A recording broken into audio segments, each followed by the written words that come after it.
Today, we're going to talk about some inherited traits that can end up screwing certain animals over if they're not careful. First is sloths. So, evolutionarily, life has found two distinct methods to handling survival on land. You got the plants and the fungi who just kinda hang out, and then you got the animals who actually, do things. The sloth is the one member of the animal kingdom who was brave enough to say, alright, I made the wrong choice here. This whole mobility thing, way overrated. So you know what, fuck it, I'm changing teams. The sloth's sedentary lifestyle is made possible by the fact that the creature has the metabolism of the average college kid, sleeping 16 hours a day and only crapping like once a week. However, while this lifestyle is easily sustained on a diet of Hot Pockets and alcohol, it doesn't work as well when you eat nothing but leaves, which provide very little energy relative to volume. Because of this, you can have sloths who straight up kick the bucket just from being too full. Their sad, slow sloth stomachs spend so much energy over so much time trying to digest the matter, that by the time they're able to start absorbing energy, they've already fallen out of the tree dead from exhaustion. I learned about this next thing from my Uncle Harvey back when I was 8. He said to me, "Hey Sammy, did you know sharks die if they stop swimming?" At first I was skeptical, because this was the same man that told me that the squirrel on the road was just taking a nap. Several firm prods with a stick proved to me otherwise, so by this point in time, I figured Uncle Harvey just had a generally poor grasp on the concept of death. Apparently though, he was right about the first thing. Some species of sharks, such as great whites and whale sharks, need to constantly move forward in order to push new water into their mouths and through their gills so that they don't suffocate. It's kinda like when you were a kid and you had to keep running to keep the kite in the air, only instead of a kite, it's your respiratory system, and instead of the kite falling down, you would choke to death on your own deflated organs. Anyway, this method of breathing is known as ram ventilation. Following this logic, one would think that rams would then breathe through something called shark ventilation, but no, apparently they just breathe like everybody else. Next we have ferrets. So in some cultures, ferrets are referred to as polecats, and there are two main theories as to why that is. Some biologists believe that the name is based on the fact that ferrets are an evolutionary hybrid of the pole and the cat, as evidenced by their shape and features. However, others believe that the name is actually an outdated piece of Nazi propaganda, designed to show that Polish people are so dumb they don't know what a cat looks like.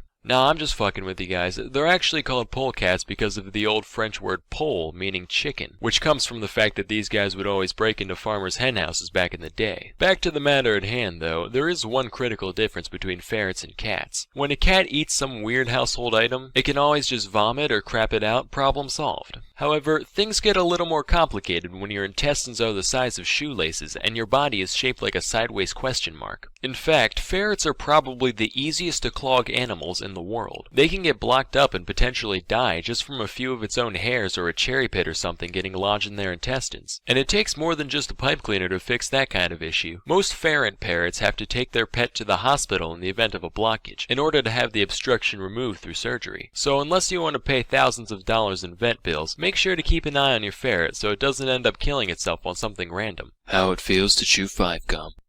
Help, I can't shit no more! 5-gum. Stimulate your ferrets. Anyway, that's all for today. Till next time, I'm Sam and Nella, and thank you for watching. Hey kids, hope you had yourself a merry little whatever. I know I did. What do you like best about the holiday experience? My personal favorite part is where we systemically brainwash children into thinking they're supernatural beings who judge their every move and then invade their house at night. Now, everyone knows Santa, good old Saint Nick, ol' Father Christmas, ol' Christopher Kringle, ol' Elpheus Prime, Slayer of Elk and Bringer of Xboxes. And you've probably heard of some other characters somewhere too. Guys like Krampus, Belsnickel, Charlie Brown, Xi Jinping. Well, today I want to show you guys some more obscure Yuletide beings from different cultures all across the globe, but mostly Europe. Now, this first creature's name comes from the Welsh. As a matter of moral principle, I personally don't formally recognize the Welsh language. Maybe someday they'll figure out how W's and Y's work, then it'll be a different story, but for the time being, you'll have to excuse me for not condoning bullshit like this. So the thing allegedly called Marilwyd isn't a true mythical creature per se, but more so a tradition carried out for at least the past few centuries in South Wales. No, I mean Old South Wales. This is how it works. Every holiday season, the village rapscallion will take a horse's skull and affix it to the end of a pole. Kinda like one of these things, except,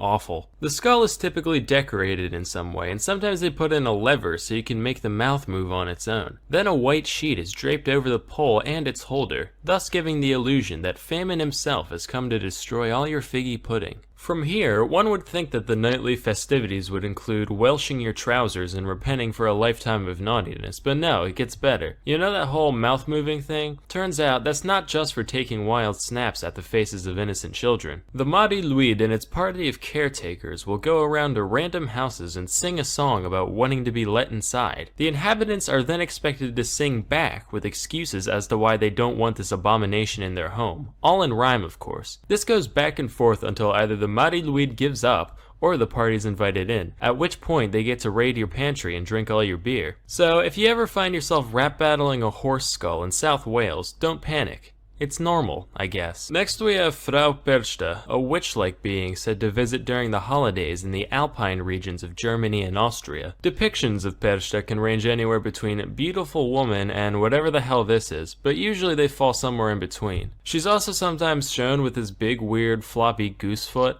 That's because she's apparently real into spinning. Not the 2-foot kind though, the 1-foot kind. It's said that this delightful spinster pays a visit to all the little wiener schnitzels on the 12th night of Christmas. If you were well behaved and hard working this year, she might leave you a small silver coin in your shoe. How kind. But if you've been an inattentive young lady and didn't spin all your flax that year, Perchta will trample all your half-woven fibers as punishment, and you'll say, weird flax, but okay.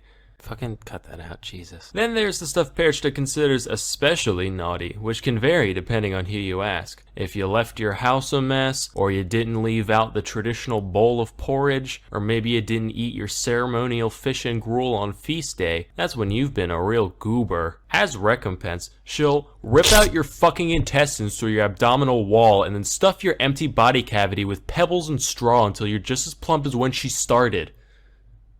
So, you know, you win some, you lose some. Nobody knows what she does with your freshly harvested innards after she leaves. But being that she lives in the mountains and has an obsession with thread making, I think we can all infer the obvious truth. Of course, no discussion of folklore of any kind can truly be complete without taking a look at Iceland. Between the centuries of isolation and the volcanic fumes constantly spilling out over the countryside, it's no wonder that they're one of the world's biggest exporters of whack-ass mythology. Seriously, according to one 1998 survey, over 54% of Icelandic citizens said they believed in elves. Let me repeat that just so we're all clear. In 1998, the majority of the population of Iceland said they believed in elves, and a very large portion probably still does today. As such, the cast of characters said to visit during the holiday season over there is naturally quite diverse. The main lineup consists of the family pictured here. This is the leader of the bunch, a troll, goblin, ogreish type lady named Grilla. Grilla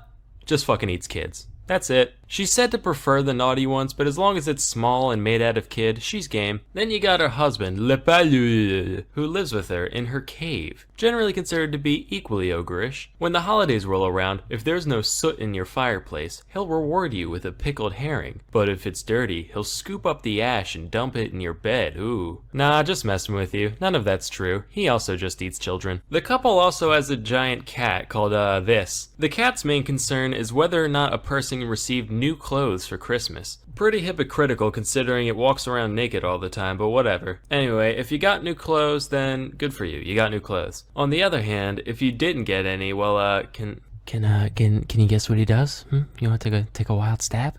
Yeah, that's exactly right. He fucking eats you. Children, adults, doesn't matter. He'll even vor your dog. He doesn't care. Finally, you got the best of the bunch, the 13 Yule lads, each of which visits on a different day leading up to Christmas. They're kind of like the 7 dwarves, but whereas those guys are jolly and helpful and stupid shit like that, the only real goal of the Yule lads is to harass and inconvenience people as much as possible, and each one has a unique way that they go about doing that. I'm going to go through all 13. Now please remember, I am making none of this up. I'm not even going to try to say the Icelandic names, so I'll just give you guys the English translations, which are very apt, by the way. First you got Sheepcoat Clod, who goes around harassing sheep, but he's easy to catch on account of his peg legs. Then there's Gully Gulk, who hides in gullies to steal milk from your cows. There's Stubby, he's real short. He eats the leftover crust out of pie pans. This one's called Spoon Licker, he licks spoons. He's also incredibly thin on account of malnutrition for some reason. There's Pot Scraper, he scrapes pots. And Bowl Licker, who's like Spoon Licker. The key difference here being that He licks bowls. You got Door Slammer, who slams doors in the middle of the night. And then Skier Gobbler, who gobbles up all your skier, which is like a Nordic yogurt type thing. Whoa, who's that up in the rafters? It's Sausage Swiper, of course. Here to swipe your sausages. And who's that in the windows? You bet your ass it's Window Peeper. Look at him peep.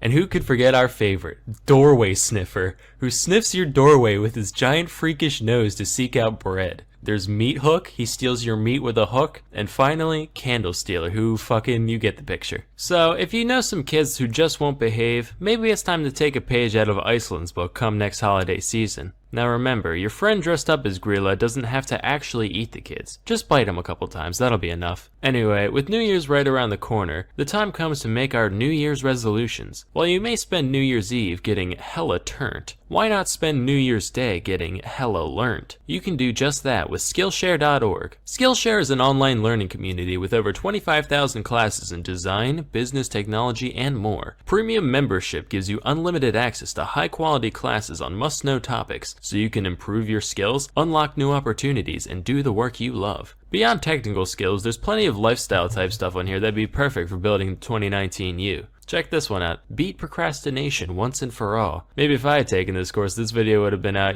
before Christmas. Do you speak any other languages? Well, you could. Believe me, I get a lot of joy of shoving my français down other people's throats. If you try one of these guys on for size, you could be doing the same in no time. Join the millions of students already learning on Skillshare today with a special offer just for my viewers. The first 500 people who visit the link in the description will get 2 months of unlimited access to the 25,000 plus classes on Skillshare for absolutely free.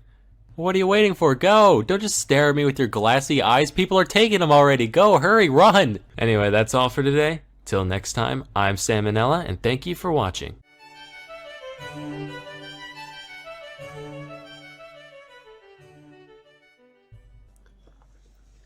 Nah, but seriously, fuck Swift the cockatiel. Look at this ugly tree-sniffing idiot. I hope he gets AIDS. I mean it. Hey kids, I was inspired to make this video while doing research on the ancient medicine man, Galen. Apparently, he would often do experiments on animals in order to learn more about the body, his favorite of which was the Barbary ape, due to its anatomical similarity to humans. Now when I say experiments, I don't mean push a button, get a peanut type things. I'm talking like Josef Mengele meets the plague dogs. He'd clamp their pee tubes shut just to watch their kidneys swell, cut their spinal cords in different places to see what went limp and what didn't, and squeeze their brains and make them go unconscious, to name a few. My initial reaction was, hey, that's neat. But then, after some thought, I was like, whoa, hold the phone. In 200 AD, you couldn't get a doorknob even. Yet, if you had the right resources, you could order a goddamn monkey. Many monkeys, in fact.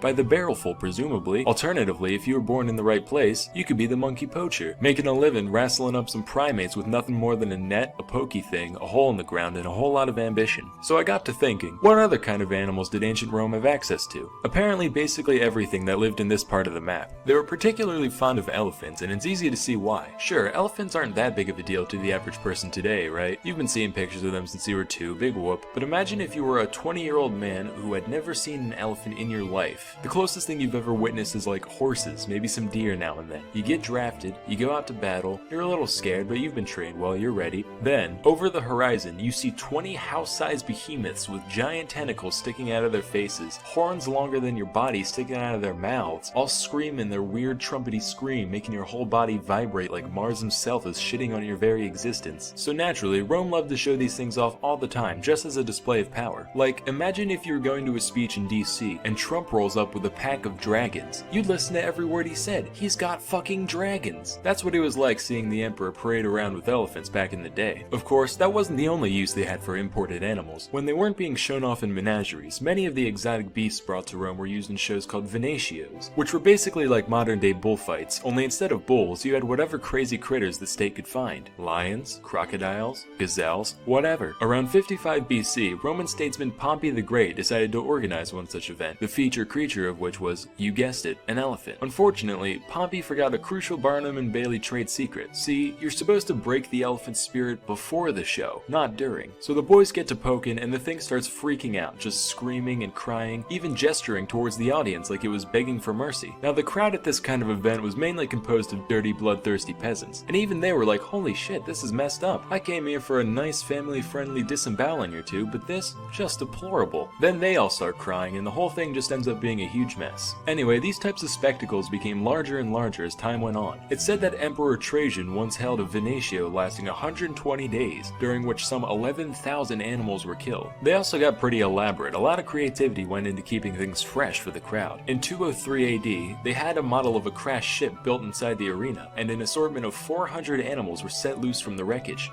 and then killed. That's what we should do for the next Super Bowl halftime show, honestly. Just pack every team's mascot into a decommissioned submarine. Then, when they all run out, we have the troops gun them down while the national anthem plays in the background. Anyway, the ingenuity of the people organizing these events really knew no bounds. One time they tied together a bear and a bull just to see what they'd do. Unfortunately, all that happened was the stock market crashed. Also, fun fact, one Emperor Commodus is credited with the invention of a unique crescent-shaped arrow designed specifically to decapitate ostriches and watch them run around headless for a while. Seriously, they did that so often that they needed a device to make the job easier. Sometimes, just to shake things up, they'd have the animals kill the people, which was known as damnatio ad bestias. This form of execution was typically carried out using lions, but other beasts were used as well, including dogs, bears, and at one point even an eagle, although the guy was crucified first, so it wasn't much of a fight. So, moral of the story, if you ever end up in ancient Rome and you want to see some animals, you'll still have access to almost all the same creatures we see in zoos today, and the only catch is that something has to die at the end. Till next time, I'm Sam and Nella. Hey kids, let's talk about Fidel Castro. We're all familiar with Castro, right? Dictator of Cuba for the whole second half of the 20th century, main antagonist of the Cuban Missile Crisis, you know. Anyway, this man loves three things. He loves Cuba, he loves communism,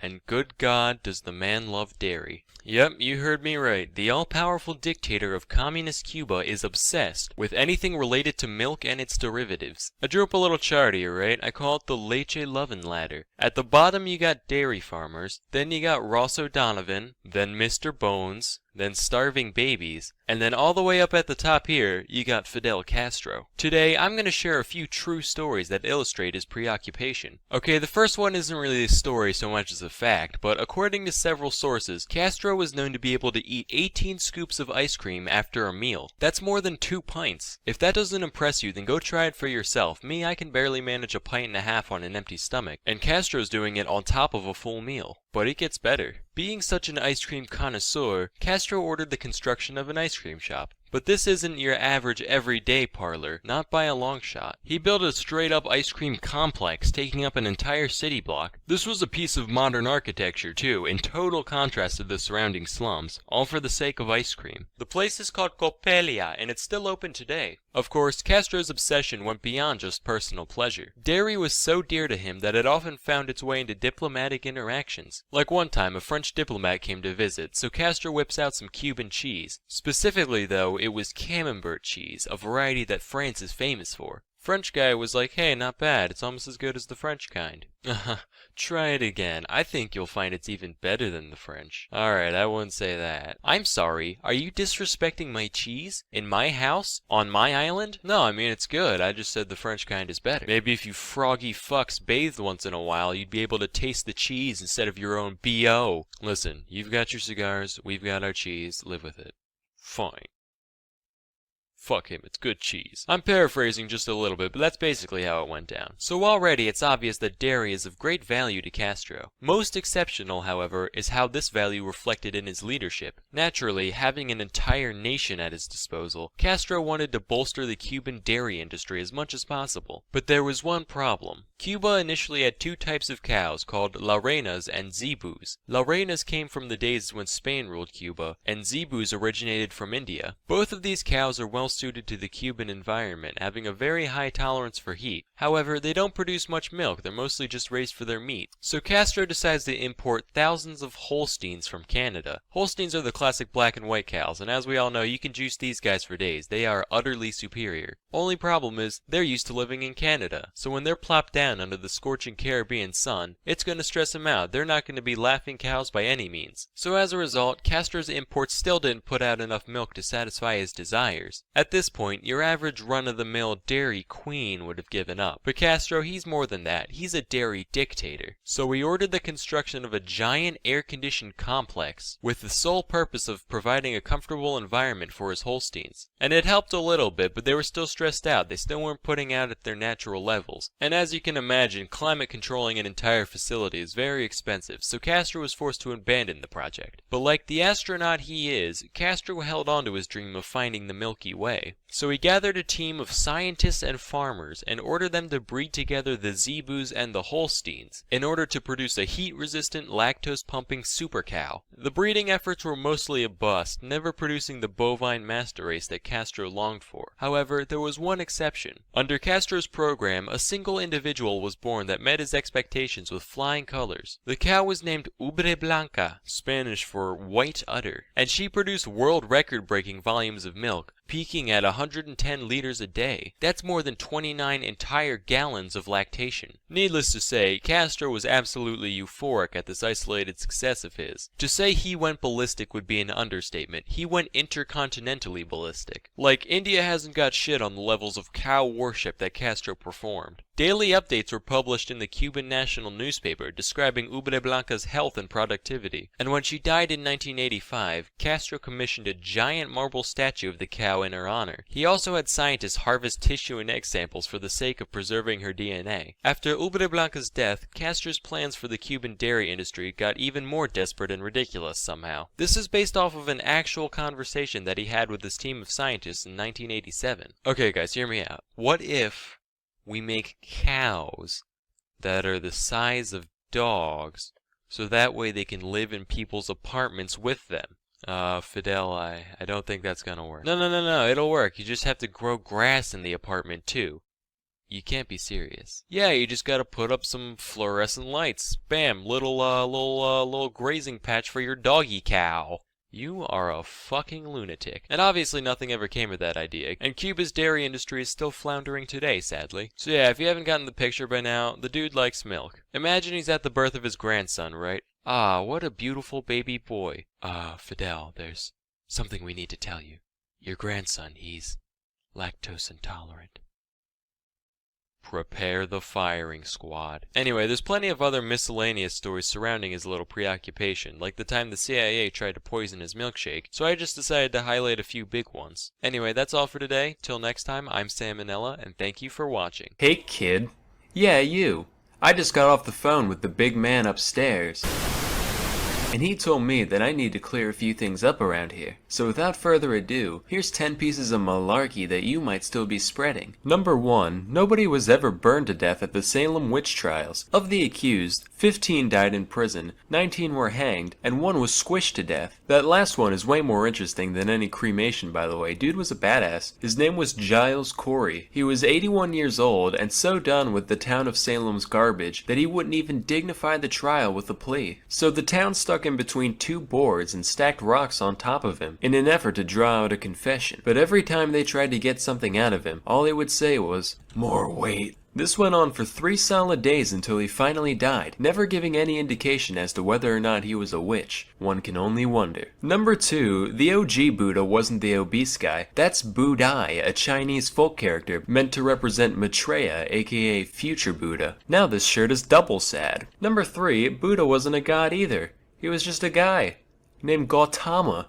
Now this shirt is triple sad. Number 4. Ever heard of a vomitorium? Turns out, no. It's not a place where Roman nobles would go to make room for more pheasant spleen and lobster eyelids. It's just a big entranceway to the coliseums that hordes of peasants would spew out of. Number 5. Washington never cut down a cherry tree in his youth. I don't get this one at all. Apparently it's supposed to paint the man in a good light somehow. It's like, Tyler, what the hell happened while we were gone? Where's the tree in the front yard? Oh yeah, that was me. Got bored. Just felt like vandalizing something, you know?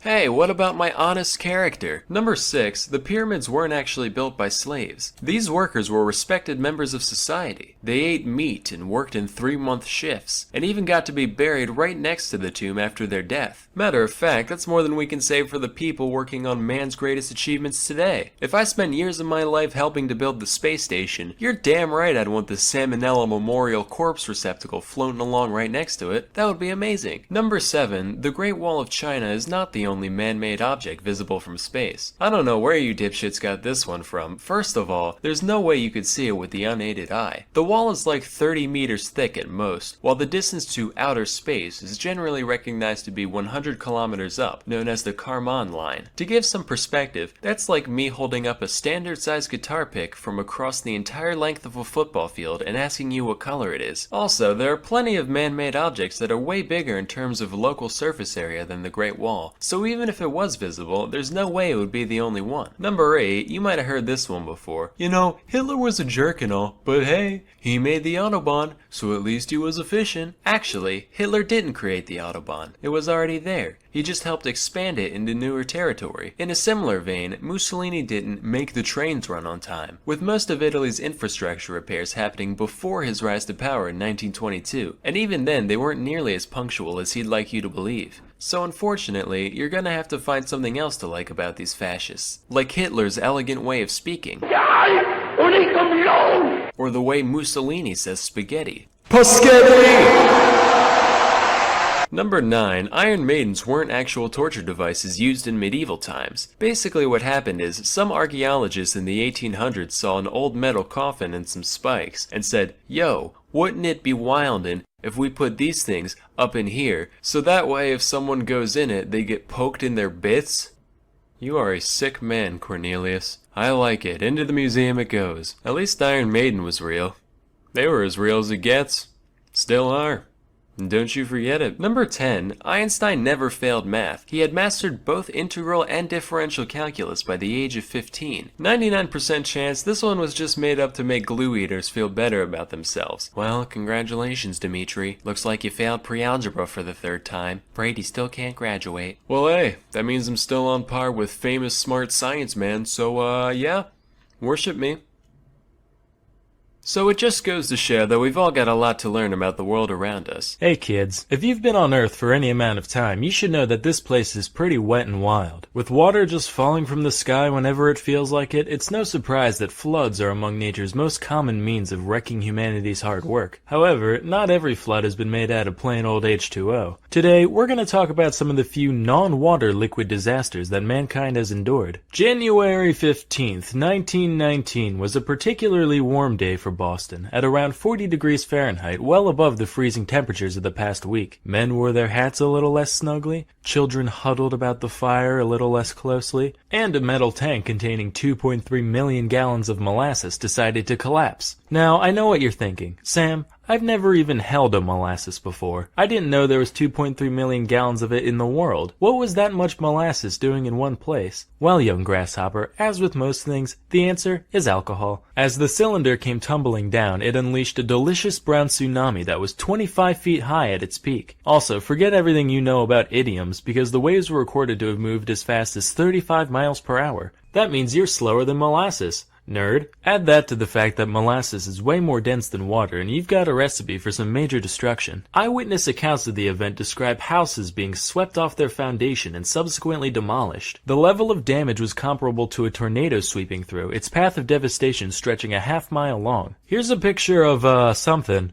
I can't tell what it was supposed to be. All I know is that molasses clearly does not play. That's not all, though. A truck was picked up and chucked into the harbor, a train car got knocked off its tracks, and a bunch of dogs and horses just straight up drowned. Oh, and some people, too. Around 150 were injured and 21 were killed in the disaster. Talk about the sweet release of death, am I right? Ha ha!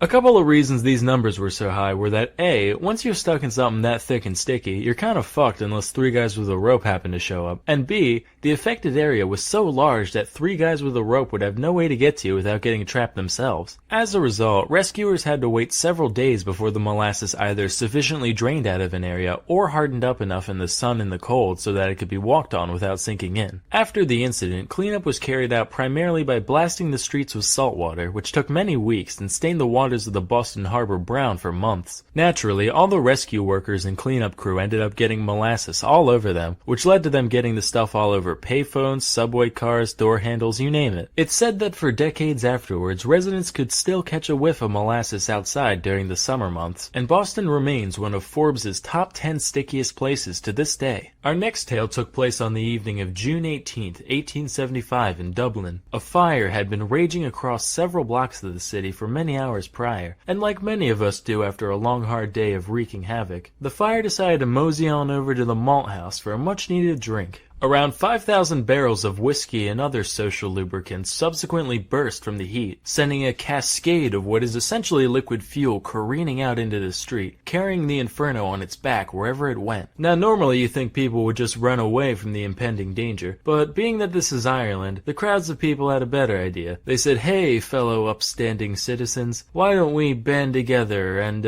help with the cleanup efforts?" So they decided to dispose of the river of beverage running through their neighborhood by hiding it safely away in their stomachs. Some people drank directly from the street, while the classier among them were seen taking off their nasty sweat-filled boots, filling them up and just gulping away. Keep in mind, while today's version is flavored primarily with cinnamon, this Fireball whiskey contained a special blend of spices including ash, street filth, tiny shards of glass and wood, and whatever else you could imagine. But hey, free drinks are free drinks. In the end, 13 people perished as a result of this incident. Was it from the fire? Nope. Smoke inhalation?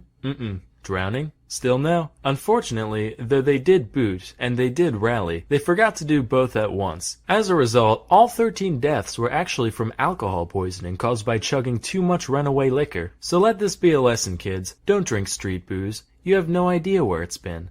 Just go to a dispensary instead. Moving along, here's another potation inundation, this time on the other aisle. 1814 London was a rapidly growing metropolis, and like all metropolises, it had its fair share of densely populated slums, one of which was St. Giles Rookery. And what better place is there to build a brewery than amongst the impoverished and thirsty? Unfortunately, said brewery apparently got cocky and decided to skimp out on their iron rings that hold up the big beer things budget, leading to one of the vats completely collapsing and knocking over all the others with it. In total, around 323,000 imperial gallons, or 1.5 million liters of beer were unleashed that day. The flood of ale pushed over the wall of the brewery with the same ease that Jared Kushner pushes old ladies down escalators, gushing out into the streets and totally demolishing multiple homes situated nearby. Good morning, America. I'm reporter Pat Lauer. No relation, don't worry. We're here at the scene of the world's biggest party foul. Ma'am, how does this whole thing make you feel? Ha! Don't worry, this isn't the first time alcohol has torn my household apart. In all seriousness, my husband has struck me on multiple occasions. At least 8 people are known to have died as a result of the incident, either from drowning or from having their house dropped on them. In spite of this, nobody was held responsible for the disaster, with courts concluding that the collapse was an act of God. I wish people were that lenient with act of God clauses today, like, "Alright, here's your coffee, ma'am. Whoops. Jesus Christ, it burns!" Yes. That was Jesus Christ who did that. You motherfucker, my legs are fusing together! Hey, God works in mysterious ways. Maybe you were supposed to be a mermaid, who knows? So, I hope the knowledge of these events will serve to empower you in your life going forward. If you find one of your friends trapped in molasses, now you'll say, "Don't worry, I'll save you." In a couple days. If your street is ever flooded with hard liquor, you'll say, "Oh boy, time to start chugging." In moderation, of course. Hey kids, I think we can all agree that there are few pastimes more grotesque than competitive eating. The concept of a bunch of guys pushing their anatomy to its limits just for sport leaves a bad taste in my mouth in more ways than one. But imagine if these men didn't adopt this habit just for fun. Imagine if some gross biological error forced them to eat like this for their entire life. Introducing Tarare. Tarare was born in France around 1772 to a poor farming family. It's said that his appetite was so voracious that, by his teens, Tarare could eat an entire quarter of a cow carcass in a single day. You'd think he'd be like mega obese, but no, he only weighed 100 pounds by age 17. However, there were still a few things that stood out about Tarare appearance-wise. For one, he had a huge, stretched-out mouth with horribly stained teeth. He could reportedly fit 12 eggs in his cheeks at once, much like a chipmunk keeping its chipmunk eggs warm. Additionally, when Terraria was full, he'd get a crazy Octomom gut going, and any other time, he'd have a huge flap of stretched out skin hanging around his waist. He also stank to high hell, even by 18th century French peasant standards. He was described as reeking, quote, to such a degree that he could not be endured within the distance of 20 paces. So between all this and his horrendous outhouse flooding dumps, his family had had enough. Alright, you're eating us out of house and home here. You gotta go, man. You heard me. Kick bricks, Froggy. Wow, he just called a French person a frog. That's so racist. No, it's not. They're all French. The guy just looks like a frog is all. Oh. Well, too late. I'm already offended. That's fair. Dislike. After leaving home, Terraria was forced to beg and steal just to satisfy his gargantuan appetite. Inevitably, people began to take notice of him, and eventually he landed a job as a street performer in Paris. People would hand Terraria entire baskets of apples, eggs, and even wine corks, and watch in delight as he horked them down without the slightest hesitation. Normally, this went off without a hitch, except for one time when he suffered a severe intestinal blockage. Fortunately, the crowd was kind enough to carry him to the hospital, where he was treated with the strongest laxatives the 18th century had to offer. I would draw what happened next, but it would probably get my channel deleted, so let's just picture it for a few moments. Moving on. Cut to the year 1792. This marks the beginning of the War of the First Coalition. Ever heard of it? Me neither. Who was in it? Fucking everyone. Anyway, Terraria decided to enlist in the war. After all, maybe that profound emptiness he was feeling was just a lack of purpose in life. Turns out, no, he really was just psychotically hungry. Even after being granted quadruple rations, Terraria would still be digging through the trash pile whenever he got the chance. After suffering extreme exhaustion, he was sent off to the military hospital in Souterrain. The staff there was so dumbfounded by the man's abilities that they decided to keep him there to run a few experiments. The first of which involved putting Terraria in a room with a meal prepared for 15 people. Naturally, he ate the entire thing and immediately fell asleep. Next, they presented him with a raw eel. In response, Terraria crushed the eel's skull between his teeth before slurping down the entire creature in one go. Now, this is hair-clenchingly horrifying for a couple of reasons. Firstly, he put a whole frickin' eel in his stomach, but secondly, there had to be some point during digestion where the meat was gone but the bones still remained. Now, for those of you who don't know, an eel skeleton looks like this. That means Terraria had all of those needle-sized ribs stabbing into the walls of his stomach at once, and he was fine. He also ripped a live cat apart with his bare hands, drank its blood, and ate everything but its bones, and then later gagged up the fur and skin like an owl, but, you know, that's neither here nor there. After reviewing our data, I've come to the scientific conclusion that, yeah, we got a goddamn demon on our hands. But as we all know, with great devour comes great responsibility. Since Terraria was still technically enlisted, the military decided to utilize his abilities for the greater good. Hey Terraria, it's me, the General. Listen, could you eat this box with a note in it for me? If you do it, we'll give you a wheelbarrow full of bull organs. Lo and behold, 2 days later, he passed the container in mint condition and was given his reward as promised. With this proof of concept, they made him an official spy and sent him into Prussia with a document in his belly, to be delivered to an imprisoned French colonel. Unfortunately, there are a couple things Terraria couldn't do that are generally important when sneaking into another country. A, he couldn't speak German, and B, it's pretty hard to maintain a low profile when you're running around like a madman wolfing down garbage and mutilating small animals. So he ended up being captured by the enemy. Initially, he kept his mouth shut, for once, but after a whipping and a day in jail, Terraria gave in. After confessing that he did, in fact, have vital intelligence snaking its way through his GI tract, the Prussians chained him to a latrine until the box emerged 30 hours later. The note wasn't actually anything important, so they just mock executed him, gave him a severe beating, and sent him on his way. After all that, Terraria returned to life at the hospital, desperate for a cure for his condition, but nothing they ever tried worked. Meanwhile, the man's endless hunger continued to get him into all sorts of trouble. He'd often sneak out of the hospital to eat the scraps behind the local butcher and fight stray dogs in the alley for their precious garbage. He'd also seek out patients undergoing bloodletting in order to take all their life juice for himself. On several occasions, he was even caught attempting to eat bodies in the mortuary. By this point in my research, I was so desensitized to this guy that I didn't even bat an eye when I first read that. I was just like, alright. Guess he must have been hungry. Anyway, the hospital staff begrudgingly tolerated Terraria's buffoonery, until one day when he went too far. Well, Terraria, you've only had 3 mess hall raids, 4 miscellaneous trash-related mishaps, and 1 cadaver defiling, so I'd say, so far, this week's been pretty good. Doctor, we should probably inform you that a 14-month-old child has gone missing from their room. Terraria, look at me. Did you eat a fucking baby? Terrare was promptly kicked out of the hospital and spent 4 years out and about doing, whatever horrific shit you can imagine. When he came back, he was suffering from advanced tuberculosis and died shortly after arrival. During his autopsy, the surgeons found that, when they looked into his mouth, they could see all the way down his throat and into his stomach cavity. As you can imagine, his whole abdominal region was profoundly deformed. Basically, if this is a normal human, this is what they found inside Terrare. Just like the man's mind, we can see that around 90% is devoted towards food and 10% towards everything else. So, moral of the story here is that, no, you know what, not even I can find anything resembling a moral here. Not all stories have a point to them. Sometimes they're just sad and disgusting from beginning to end.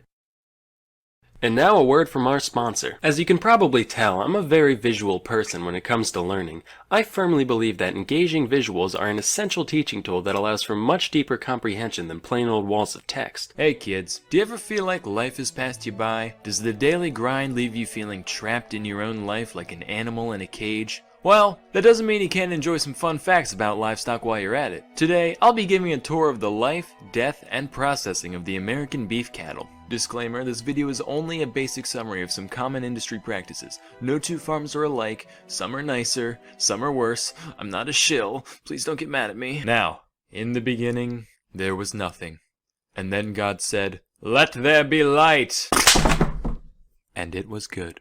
Henceforth you shall be called Craig. At birth, the calf weighs somewhere between 60 and 100 pounds. The males are typically castrated within the first couple of weeks, usually without anesthetic. The main point of this is to keep the steers mellow later in life, but it also stops their male hormones from giving the meat an off taste that the American palate isn't really accustomed to. Anyway, things started off pretty good for Craig. Drinking milk, hanging out, the life. After a while he figures out you can eat the floor, that's cool. But then after about 10 months, he gets loaded into the cattle cars. If you're a history buff like me, you know that's not a good sign. Little does Craig know, he's been auctioned off to a feedlot 1,000 miles away. Here the cattle are packed together like sardines, if sardines were 500-pound terrestrial mammals. The menu consists of random roughage and energy-dense feed like corn so they can pack on the pounds more quickly. Overall, this environment puts a good deal of stress on the beast, which can end up taking a toll on his health. But it's nothing a little visit from the antibiotics fairy can't fix. Once fully grown, Craig gets taken to the packing plant. This is where the magic happens, and by magic we mean mechanically automated goring into commodities. This is where things get messy, so try to forget that we gave this random animal a name a minute ago. In order to keep things as humane as possible, a worker will first use this device, referred to as a stunner. Here's a demonstration. This renders the beast instantly unconscious, or worse, but potato at this point. Its ankle is then attached to a conveyor rail, which will gently guide the animal along the rest of its journey. First, the cow gets to talk to this man. He's called the sticker. Can you guess what he does? If you said that he gouges out throats for a living, you'd be correct. Over the course of about a minute, the flow goes from torrential downpour to incontinent poodle, by which point our beloved bovine can continue on his way. At the next station, the cow is subjected to high voltage electrical stimulation. Hopefully the nervous system is all out of steam by this point, but if not, the boys on the killing floor will have a great story to tell their wives. Haha, just kidding. The FDA estimates that 93% of meat worker marriages are in shambles. Who knew that 11 hours of pure slaughter every day could desensitize a man? Anyway, electrical stimulation basically works to speed up the onset of rigor mortis. Getting this process out of the way means the meat won't toughen up once it reaches the freezer. Next, the carcass undergoes a thorough power washing. Like the noble mortician, this hose works to make a lifetime of filth disappear. Unfortunately, though beauty is only skin deep, manure runs to the core, so the cow must be disemboweled to prevent contamination later on. And we might as well get rid of all these other gross bits while we're at it. Then the feds stick their nose in things to make sure everything is as it should be. Yup, it's a cow. Finally, we send it down the line, evacuate the spine, bifurcate the hind, reticulate the spline, and power wash it again just for good measure. This whole process, from bashing to slashing to splashing, takes a mere 15 minutes to complete. That means it takes the same amount of time to process 3 half-ton mammals and 1 scheduled license renewal. Try puzzling that one out. After hanging out in the cooler for a couple days, the beef is broken down into its many cuts: chuck, loin, sirloin, what have you. This is the good stuff. That'll get shipped off as is to barbecues, bar mitzvahs, and bargain bins all across the country. Then you got all these misfit bits hanging out wherever else. Still technically flesh, so we have machines pluck it off, pulp it, and use it to make hamburgers, hot dogs, and the like. Then all the garbage even Americans can't stomach is sent off to the rendering plant to be made into whatever else. So there you have it. I don't really have an outro, except, kinda gross, right? Anyway, that's all for today. Till next time, I'm Sam and Nella, and thank you for watching. Hey kids, you know what's cool? Etymology. Etymology. There we go. Today we're going to talk about some words, some combinations thereof, and where they come from. First is the phrase white elephant. Now for those out of the loop, a white elephant is a possession which its owner cannot dispose of and whose cost, particularly that of maintenance, is out of proportion to its usefulness. And also a game played during the holidays for people who prefer random garbage over actual personalized presents. According to legend, this saying dates back to the monarchs of Siam. Whenever one of the king's courtiers drew his displeasure through whatever means, he would offer them a gift of a white elephant.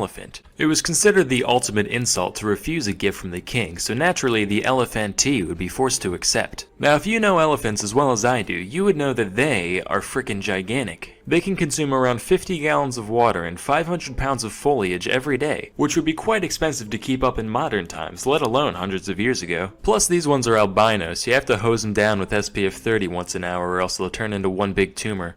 Okay, not really, but they definitely needed their shade. Also, Southeast Asian cultures considered white elephants sacred, so you weren't allowed to make the animal work, and you'd have to hire a load of people to care for it on a daily basis. Basically, the person getting the gift would have to choose between financial ruin or letting it die and being socially ostracized and possibly even killed. I thought this whole thing was pretty clever, so I've started doing my own version. Whenever someone gets on my nerves, I spray paint progressive comments all over their house. That way, they'll have to spend the whole day angrily scrubbing it off, and then the neighbors will be like, Wait, does that mean he likes the N-word? Bigoted scum. Next is balls to the wall. This one harkens back to the days when planes flew in the air. The throttle of many aircrafts would be controlled with either a lever or a plunger, either of which were often topped with a sphere for easy handling. Thus, when you wanted to throw the plane into max thrust, you'd put the balls to the wall. In a similar vein, the phrase balls deep comes from pinball machines. When you want to launch the ball full force, you pull the plunger all the way back, otherwise known as going balls deep. Nah, just kidding. That one actually means what you think it does. Next is getting your goat, a phrase used when someone or something annoys you. The origin of this phrase is still disputed by etymologists, but one theory traces back to the sport of horse racing. In order to stop horses from getting nervous before a race, their owners would stick a goat in the stables to keep them calm. Apparently the presence of a goat has some kind of therapeutic effect on horses, kinda like a therapy dog, except they can't pet it on account of hooves, so they just sniff it for a while, I guess. Cut to a pack of young hooligans looking for something to do besides bootlegging and getting polio. They decide to break into the stables at night and escort the goat to an undisclosed location. Then when the race starts, instead of running straight ahead like a normal person, the horse would run into the crowd and dropkick a grandma or whatever, and the old crotchety oil tycoon who owns the horse would stand up, shaking his cane, yelling, "Those punks really get my goat." Thanks to modern medicine, anxious horses today can instead be given horsey Xanax to calm them down, which unfortunately means that the days of hot-blooded goat getting are over. However, some would argue that stealing horse tranquilizers can be equally rewarding in its own way. But enough of that mumbo-jumbo. Hey, speaking of which, you ever wonder where mumbo-jumbo comes from? Nice segue, Sam. Thanks, Sam. Anyway, strap in kids, this one's gonna be good. Mumbo Jumbo originates from the Mandingo people of West Africa. The Mandingos were a polygamous culture, and whenever a domestic quarrel broke out, they would soon hear animalistic screaming coming from the woods. They look over, and out runs this guy, known as Mumbo Jumbo. Now Mumbo Jumbo's arrival was considered a big deal to the Mandingo. The whole tribe would sing and dance in the town center until midnight, at which point Mr. Jumbo would settle the dispute. And by settle the dispute, I mean tie the female to a post and slap her upside the head with a stick for an hour, while the rest of the village watched, all hootin' and a-hollerin'. And then he'd run screaming back into the woods, where he would remain until the next complaint arose. What the Mandingo women didn't know is that Mumbo Jumbo is not, in fact, a wild patriarchal deity from the forest, but merely the offending woman's husband or one of his friends wearing a costume made from tree bark and leaves. Anyway, the guy would be babbling nonsense the whole time, which is where the phrase Mumbo Jumbo is derived from. So next time one of your superiors uses the words Mumbo Jumbo in a jocular fashion, remember to report them to HR for promoting African wife beating. Anyway, that's all for today. Till next time, I'm Sam and Nella, and thank you for watching. Hey kids, remember the plague, malaria, smallpox, Kinda bad, right? Well, guess what? They're peanuts compared to the level of destruction that's been wreaked over the years across the kingdom next door. Today, I'm gonna talk about some of the most interesting diseases to ever strike the world of plants. The most famous one is probably the potato blight. It's a fungus that attacks potatoes. This is what it looks like. On the left, we have a healthy potato, while on the right, we have a blighty one. Notice how this one is noble and robust, like a lion's heart, while the other is shriveled and black, like Betsy DeVos's uterus. You could try to eat it, but it's basically like rotting cork. You wouldn't get very far. So in 1845, Ireland relied a lot on potatoes, right? That's because their soil was dumb, and that's the most nutritious thing they could grow. Then the blight came, and all their food turned to poo. 1 million starved, 2 million left. They came to America. They brought freckles, and these things. Hoity-toity-toy, now we have the Celtics. Next is the chestnut blight, which infects, you guessed it, the elderly. Wait, no, that's shingles. Chestnut blight infects American chestnut trees, which once populated a huge portion of the South and Mid-Atlantic regions of the country. Key word: once. During the early 20th century, the blight arrived, which ended up killing around 4 billion trees over the course of a couple decades. Hey, remember that time 4 billion giant things died inexplicably? Me neither. Nobody does. Let me give some perspective on the situation. Those trees were huge, like 40 meters tall apiece. That means 160 million kilometers of tree was destroyed by this disease. That's long enough to get from the earth to the sun with 10 million kilometers to spare. Here's another. If we take the volume of all these trees, we get 126 billion cubic meters. If we burn that much wood, we get 861 quadrillion joules of energy. That's the amount released by the bomb dropped on Hiroshima, times 10,000. So yeah, kind of a big deal. But who cares, right? Why worry about 4 billion dumb smelly old trees when there's 1,000 whole pandas that need our help? Isn't that right, WWF? You populist scum. Anyway, moving on. This next one is called, get ready, broom rape. I'm serious. Broom rape. Broom rape. Wikipedia, broom rape. Naked broom rape. Imagine if we gave human illnesses names like that. I'm sorry, Sam, but you have urethra cactus. I would just end it right there. Doesn't even matter what the actual symptoms are. Anyway, broom rape is considered a parasitic plant. This is what it does. The seeds of the broom rape will hang out in the soil for years until the roots of a host plant come along. When they do, the broom rape bursts out of its shell and immediately starts leeching off the other organism. Eventually, once they grow enough, they'll breach the surface with these little flowers. Notice, no leaves, no green. Who needs chlorophyll when you're a filthy freeloader, right? These flowers get fertilized and the whole thing starts over. Just one of these guys isn't a big deal to the host. But once you get enough, they have the potential to suck an entire farm dry, causing sweeping crop failure. Pun definitely intended. Next is this one. There's a few different ways you can pronounce it depending on your social standing, ranging from ergot to elgo. Being the disheveled pauper I am, I prefer ergot. Rolls off the tongue, you know. Ergot is a fungus that mainly infects grains like wheat, barley, and especially rye. And it's capable of producing a whole soup of compounds called alkaloids, which can have a variety of effects on the human body. Most of them not fun, mostly spasms and diarrhea, that kind of thing. However, one particular alkaloid called ergotamine structurally resembles LSD and has a similar function when it enters the body. So a medieval peasant would be sitting there, eating a nice loaf of rye bread, just minding his own business. Then all of a sudden, holy shit, I'm blasting out of both ends! My heart's a seizing, my lungs a wheezing, the fucking walls are melting, I can hear Satan's voice, he's telling me to invest in Apple. What does that mean? Why does he want me to buy apples? This would go on for like a day. Sometimes their fingers and toes would fall off, but then they'd be alright. Unless they weren't. Moral of the story, kids, don't eat strange bread. You could trip balls and die. One more thing before we end today's video, I've decided to launch a second channel for all the dumb stuff I think of that doesn't fit the Academy format. It's called Salmonella Vlog. Go check it out. It's in the description. I wrote a slam poem. It's there. Go look. Anyway, that's all for today. Till next time, I'm Salmonella, and thank you for watching. Hey kids, time for another riveting tale from the annals of history. Our story begins in New York in 1932 with a man named Michael Malloy. Not much was known about Malloy except for the following. He was around 60 years old, homeless, an alcoholic, Irish, and a former firefighter. So one day, a few guys were hanging out in the local speakeasy, including Tony Marino, the owner of the joint, and a couple of regulars by the names of Francis Pasqua and Daniel Kreisberg. And who else stumbles in but old Dusty McGee looking to get his morning fix? Marino's like, I've had it up to here with that Michael Malloy character. He never pays his tabs, smells like the crevice behind an unwashed ear, harasses my clientele. Did you know the Hindenburg disaster didn't actually happen? Yeah, it was an inside job by the government to make Big Zeppelin look bad. Personally, I'm glad. One less industry controlled by the fucking Krauts. The Hindenburg disaster doesn't happen for another 5 years, dumbass. Ah, bite me. And every day, he ends up like that. So Pasqua's like, yikes, seems like quite the dilemma on your hands. Lucky for you, I've come up with the perfect solution. Let me hear it. I say we deploy a ploy to destroy that unemployed Malloy. Shut up. Anyway, go on. I'll take out a life insurance policy on him. Then we let him drink as much as he wants. Obviously he's gonna kick it. I mean, look at him. No self-control. See that? He just drew from the stockpile while there's still moves to be made on the tableau. Oh, I like that joke. Then, once he's dead, we get all the money for ourselves. Win-win. The first part of the plan went through without a hitch. Pasqua took out not one, but 3 policies on Malloy's life, with Joseph Murphy, a bartender at Marino's, posing as Malloy's brother and being named as the sole beneficiary. In total, the group stood to gain $3,576, which is like 66 grand in today's money. With all that in place, they begin the second part of the plan. Hey, Malloy. Good to see you, man. Say, what happened to your arm? Yeah, the other day I got in a fight with a goose. Got bit pretty bad. Been leaking pus for about a week now. But hey, I got the breadcrumbs.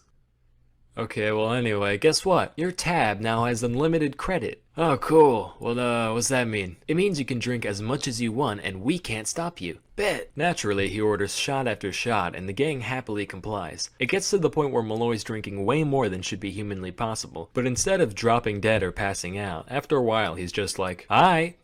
See ya." Within 24 hours, he's back at it, giving his liver the equivalent of a Tyson uppercut and being no worse for wear. This went on for a few days before the boys were like, alright, we need to up the ante here, and decided to replace Malloy's typical shots with wood alcohol, otherwise known as methanol. Keep in mind, as little as 4% methanol by volume is enough to make a moonshiner go blind, and just 2 shots of the pure stuff should be able to kill a man. But Malloy slammed back just as much as he normally would, totally none the wiser, and was like, still see ya. Anyway, see ya. They tried again for a few more nights, he was fine. Soaked some expired oysters in wood alcohol and fed them to him, he was fine. They gave him a sandwich made from rotten sardines and carpet tacks. Motherfucker asks for another. They were like, alright, this man's got a lead belly, there's gotta be something else we can do. So one day after he passed out, they drove him half a mile to the park, tossed him out into the snow, took off his shirt, and soaked his head and chest in water. They drive away thinking they've finally done it, but when Marino clocked in at the speakeasy the next day, Malloy's already there, just hanging out, barely even sniffling. Finally they just said fuck it, ran the guy down with their buddy's cab, and backed over him again for good measure. For once, Malloy didn't show up the next day. The gang was cautiously optimistic. After all, there are 60-year-olds who bite the dust just from one wrong step in the shower, let alone the force of a half-ton of steel going 50 miles an hour. They called all the local hospitals and morgues in an attempt to find where he ended up, but they couldn't get any useful information from anyone. Lo and behold, 5 days later, the guy limps his way on in once again, with a mighty thirst and little memory of the incident. The gang debated just icing some other random drunkard, cause this one's the fucking juggernaut apparently. But they decided to try one more thing before calling it quits. After Malloy went through his usual blackout routine, they took him up to Murphy's room, stuck a gas line in his mouth, wrapped a towel around his face, and turned it on. Within an hour, Malloy finally stopped breathing. After countless attempts on his life, at long last, they were successful. However, as you might have realized, the final method of murder was a far cry from the simple elegance of the original plan, which is something they never really thought about until it was too late.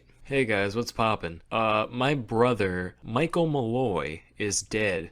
Can I have money now? Oh dear, I'm so sorry. What happened? What? Why did the man die? Pneumonia? I see. And when can we see the body exactly?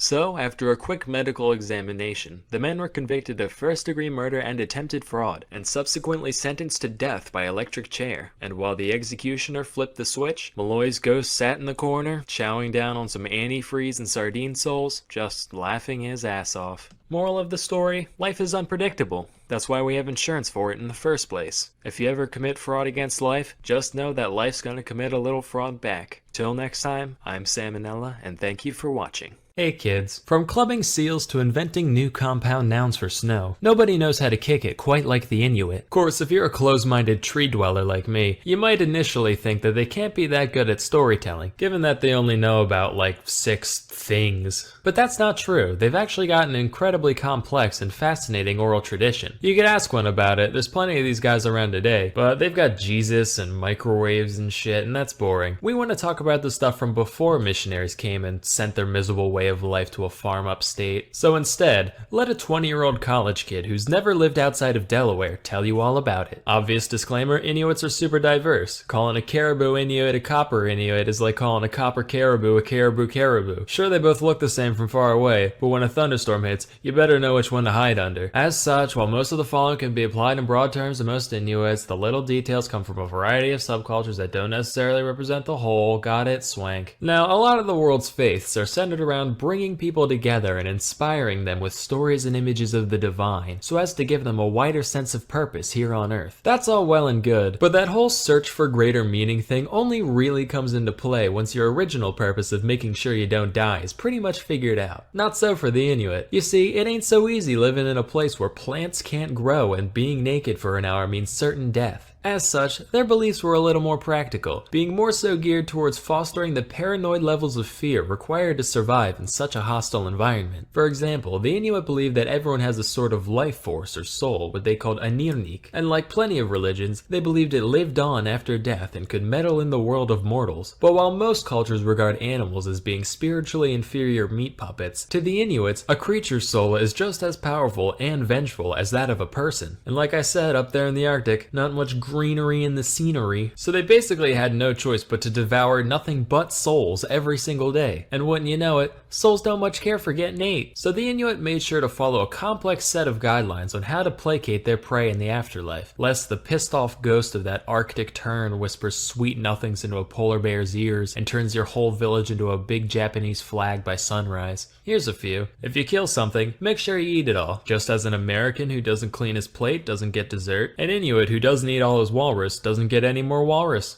Ever. Till they starve. If you kill a polar bear, make sure to point its head towards the direction it came from so it can find its way home more easily. If you pull a seal out of the water, give him some fresh water so he's not thirsty when you bash his brain in. Also, its spirit lives in its bladder, so make sure to hold on to it until the yearly bladder festival, where everyone gets together, blows up their bladders like balloons, and throws them out to sea so they can reincarnate into new seals. These taboos aren't all just about hunting though. For some reason there's a load of them about pregnancy. Don't make fun of people's facial features or else the baby will have the same features. Don't walk backwards or else the baby will come out backwards. Dangerous. Face your bed towards a doorway or it'll come out sideways. Also dangerous. Don't wrap rope around your hand or it'll come out with the umbilical cord around its neck. Extremely dangerous. Don't drink directly from a soup bowl or it'll come out with dark skin. Not touching that one. Don't put a bowl on your head or else it'll be wearing the placenta like a hat. Too hilarious. And the list goes on. Central to the consequences of breaking a lot of these rules is the being known as Sedna. The story behind Sedna varies pretty wildly between different groups of Inuits, but here's the gist of it. She was once a young girl who pissed everyone off, either by being annoying or eating too much food or rejecting an arranged marriage or marrying a dog for some reason. So her father throws her out of a kayak, and when she tries to get back in, he chops off all her fingers. The sea goddess sees this, furrows her long floppy seaweed brow, does a sassy snap, and the girl turns into an immortal sea witch, while her disembodied fingers turn into the first seals. And to this day, Sedna sits at the bottom of the ocean, growing new fingers which promptly fall off and turn into all the world's seal lions and narwhalruses. That is until someone goofs up in some small arbitrary fashion like, "Yo Sedna, bad news, I just caught a guy chewing a piece of blubber." What's wrong with that? Well, he wasn't looking north while he did it. Are you fucking kidding me? In his defense, he was standing right on the pole, so he literally couldn't look anywhere but south. He could have moved! That's it! No more fingy foods for 3 moons! Another fun creation myth is how the moon and sun came to be. So long ago, there were these 2 siblings named Melina and Aningen. The 2 got along just fine as kids, but as the 2 got older, they were put into their respective genders' living areas and saw each other less and less. Then one day, Aningen got the feeling that his lower nose was in dire need of some Eskimo kisses. So that night, he snuck into the women's lodges, saw his sister, thought, I pick that one, and proceeded to do, unspeakable things, technically becoming his own Eskimo brother. But it was too dark at the time for Melina to tell what happened. The next night, Ningen's like, I'll fucking do it again. Only this time, Melina smears soot all over his face. So later, she goes over to the men's lodges, and who has crap all over his face but her brother? This makes her so mad that she cuts off her own breasts with a knife, puts them in a bowl, throws them at Ningen, and says, if you enjoy me so much, then here, eat 'em. Go ahead, eat my disembodied, quivering titties. She runs off into the night with a torch, and Ningen is really remorseful or horny or something, so he chases after her with his own torch, and they end up running so fast that they took off like a plane into the sky, and Melina became the sun while Ningen became the moon. Excuse me, Mrs. Elder, if the sun and moon didn't exist yet, how did he do that stuff at night when there was no night? Now, some details of the story are tied into real-world phenomena. Some say that Aningen tripped and messed up his torch, which is why the moon is so dim. And the moon cycles are because he gets really skinny from chasing after her for so long. And the new moon is when he goes away for a few days to hunt seals so he can fatten back up. But here's the kicker. Nobody ever explains what the whole lopping off her tits part was supposed to represent. That's entirely just creative liberty. Just like, yes, that's why the sun doesn't have tits. Probably for the best it doesn't, otherwise half the population will be blind by now, and worse, it's the half that makes up 85% of my viewer base. So you know what? Thanks for slicing and dicing them tea towels, Melina. I kinda owe you my career. But as for you, your eyes are valuable. You should treat them to something more substantial and informative. Like, say, a library of high-quality exclusive documentaries. Sponsor time. CuriosityStream was founded by the dude behind the Discovery Channel, and it's great for someone like me who horks down any useless knowledge he sees, like the brave gators keeping America's sewers free of rats. And with thousands of titles, a lot of which are CuriosityStream exclusives, it's hard not to find something that interests you. Here's a gem I watched recently. The Kingdom, How Fungi Made Our World. Mushrooms are honestly like if you told aliens about Earth and they tried their best to recreate what they thought plants were. Real wild stuff. You can try CuriosityStream for absolutely free if you sign up at curiositystream.com/salmonella and use promo code salmonella during the sign up process. Also, signing up for a year of CuriosityStream will now give you Nebula for free. What's Nebula? Glad I asked. A bunch of independent creators that I may or may not associate with in some way decided to start their own streaming service, completely free of ads and full of content that can't be seen anywhere else. I hardly make content for my own channel, so God knows I couldn't muster up any Nebula exclusives, but here's some guys who have. If you like them, go check it out. Anyway, that's all for today. Till next time, I'm Salmonella. Hey kids, if you've ever been Black Friday shopping or visited the Diablo subreddit recently, chances are you've encountered mass hysteria at some point. Mass hysteria is known medically as mass psychogenic illness, or MPI for short. It's basically just when a bunch of people start acting a fool for no discernible reason other than maybe a stressful environment. Being that this sort of thing is naturally very noticeable, there's loads of documented cases found all throughout history. Let's take a look at a few. This first one is what made me make this video in the first place. So one day sometime in the Middle Ages, a group of nuns in a French convent were enjoying a quiet, uneventful day, until one of them decided to start meowing. You know, like a cat. You'd think this would last all of 4 seconds before another nun was like, "Excuse me, Sister Gertrude, would you kindly cut the shit?" But instead, another nun joined in, and another, until basically the entire nunnery was exchanging mouths like a group of communist trading card enthusiasts. This wasn't just a one-time thing either, it basically became integrated into their way of life. It's said that on a given day, they would stand there meowing in each other's faces for hours at a time. Could you imagine being the first outsider to witness this? You might laugh now, but as they say, everybody gangsta till the nuns start meowing. I'd void my bowels and move to Malaysia without even thinking. Miles more terrifying than this pile of garbage. As you can imagine though, after a while it stopped being scary and just got annoying, leading to the neighbors calling in a band of soldiers to deal with the situation. Hey guys, can we talk to you for a sec about Yeah, that. All due respect, but we have orders to literally beat the hell out of you with whips till you start acting like people again. Sorry sir, it's just force of habit. Haha, habit. Seriously though, we would rather go to hell for throttling a gaggle of nuns than put up with another minute of your bullshit, caprese? Our next event took place in the parish of Fatima, Portugal in the year 1917. It all started with 3 shepherd children, ages 10, 9, and 7 respectively. They were like, "Greetings, fellow Portugueseites.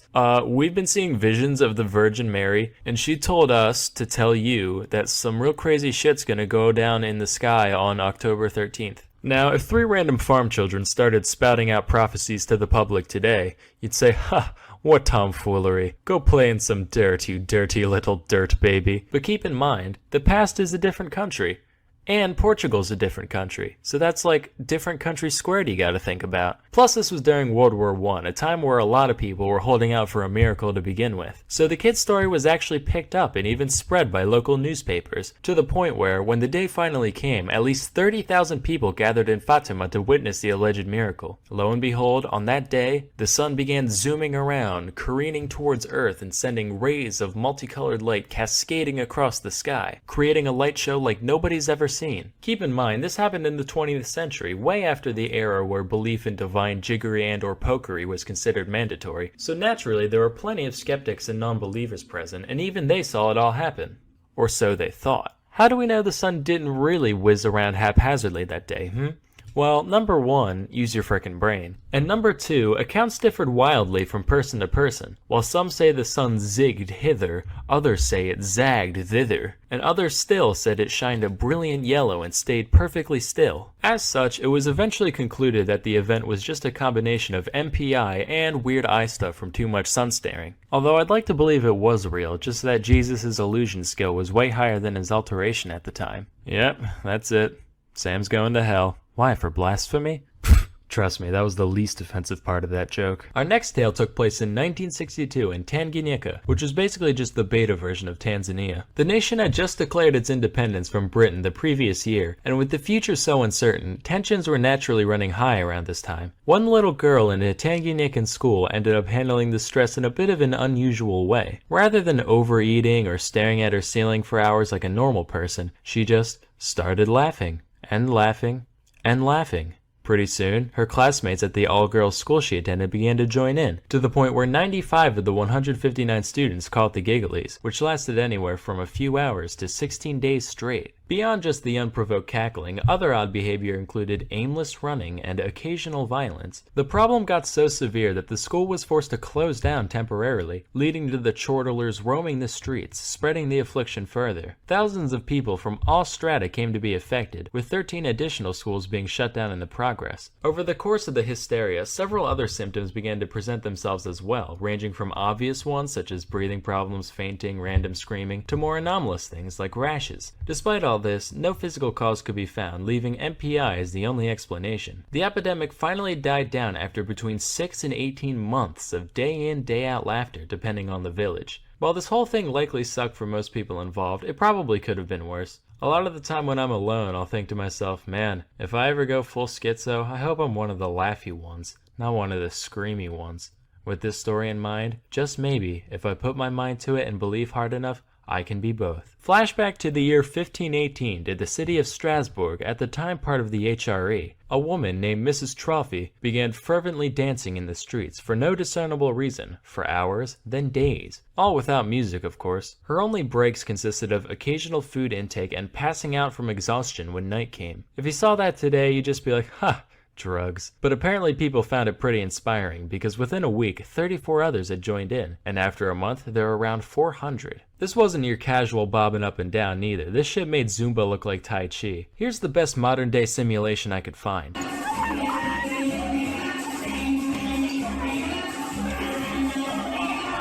Now imagine that both of those people were the same person and you got the dancing plague. This would take a toll on any healthy person, let alone a medieval city dweller, but despite bleeding feet and aching bones, they just kept going. In fact, they went so hard for so long that a good portion straight up fucking died from cardiac arrest. It got to the point where around 15 dancers were kicking the bucket every day before the city decided they had to do something about it. They managed to rule out any divine or supernatural causes, which was necessary just because, back in medieval times, it was fucking stupid. They eventually surmised that it was a natural disease caused by too much hot blood, as per that whole four humors thing that was popular at the time. As for a cure, their prescription was, get this, more dancing. I can see where they were coming from. It's pretty sound logic. If you got a song stuck in your head, you play it till you're sick of it, same kind of thing. But here's where they goofed. The authorities actually went out of their way to facilitate the dancing, setting up a big stage area and even hiring musicians to keep the afflicted moving. All this achieved was attracting more passerby who were like, man, mass psychogenic illness looks frickin' epic, let's get in on that, causing the contagion to become even more widespread. Seeing that their solution backfired, the city then went the other way and completely banned any public dancing. Those who still showed signs of the mania were subsequently carted off to the Shrine of St. Vitus, where an exorcism-like ritual was performed on them. This ended up being highly effective, presumably for no other reason than that the dancers believed it would work, and after nearly 2 months, the plague was quelled. While this whole thing was most likely a case of good old-fashioned MPI, some historians believe it might have been egged on in part by ergotism, a state of psychosis brought on by eating tainted bread, which I talked a little bit about in this video. Ding. And hey, while I'm shilling for my channel, I might as well give a shout out to another as well. Today's video was sponsored by Cheddar, a network focused on producing fascinating content covering topics like technology, products, businesses, and the like through the lens of innovation. Here's one about desire paths, like those lines of dead grass from people taking more convenient routes through places. It's one of those things that plenty of us have thought about but never actually explored in depth like this video. Cheddar's full of intriguing stuff like that. I highly recommend giving them a look. If you're more science oriented, they still got you covered with their Cheddar Explorer series. This one's all about how we can be sure if a species is really extinct or not. They talk a bit about animals we thought were gone that suddenly reappeared out of nowhere. Super interesting, go check it out. Anyway, that's all for today. Till next time, I'm Sam and Nella, and thank you for watching. Hey kids, had a bad day? Well, could be worse. You could be living in a world without modern anesthetic. Today, we'll be talking about some surgical procedures carried out long before the development of medicine as we know it today. Now, once you go back a certain distance, the line between operation and mutilation is pretty thin. So, for our purposes, surgery refers to any bodily manipulation carried out with the intent of fixing some injury or illness. And away we go. The very first surgery that we have historical evidence for dates as far back as 6500 BC. It's called trepanning, which is a nice word for carving someone's frickin' skull open using nothing but a rock. Maybe a rock on a stick if you were lucky. In all seriousness though, you can see that a good deal of care went into the procedure, which lets us know that this isn't just the result of random injury. Many skulls even showed signs of healing around the holes, meaning plenty of the people who underwent this whole thing just got up and went about their day afterwards. Alright, hold on, you say. This all sounds guano insane. No way this was that common of an occurrence. Well friend, if you've been watching this channel long enough, you should know that if you give human beings the benefit of the doubt, chances are they'll prove you wrong. In fact, so far, over 1,500 trepanned skulls have been dug up all across the globe, from Europe to China and even the Americas. This means that between 5 and 10% of all skulls that we've found from the Neolithic period have had at least one man-made hole scraped into them. To put it this way, based on that data, there's a greater probability of someone born in the late Stone Age having their brain matter exposed by some shaman with a chunk of flint than someone born in the USA being a redhead. To this day, nobody really knows why this was such a common practice, but most theories tend to revolve around the idea of releasing some kind of dark supernatural force from the patient. Man, I'm getting real sick of all these evil entities infecting our minds and bodies. Huh, you can say that again. I tell you, I need these demons like I need a hole in the head. No, wait. Fast forward to 600 BC. Over in India, there lived a guy called Maharshi Susruta. Now, this guy was a medical mastermind. He wrote a treatise known as Susruta Samhita, which described countless different conditions, treatments, and yes, even surgeries. One of which is the first recorded instance of rhinoplasty. That means nose job. A hornbill's a type of bird. I'm here too. Anyway, here's how it's done according to Susruta. First, you get them plastered, obviously. Second, you use a leaf to measure out the part of the nose you want fixed. Then, you use the leaf to cut off a flap of skin from the cheek or forehead of the patient. This part's important though. You gotta remember to leave a little piece of it still attached. Otherwise, you just got a chunk of dirty dead face meat on your hands. Now, wherever you're looking to stick the new flesh on, you rub that part raw with with a knife. Also, you're gonna want to stick 2 plant stalks in their nostrils so their nose keeps its proper shape. Slap the skin on, suture it, dust it with licorice powder for some reason, and cover it with cotton. Sesame oil should be regularly applied until the skin is fully healed. If you're like me, I already do that by default, so it shouldn't be an issue. Finally, at long last, your sniffer is reborn. Don't worry, you still look like a freak,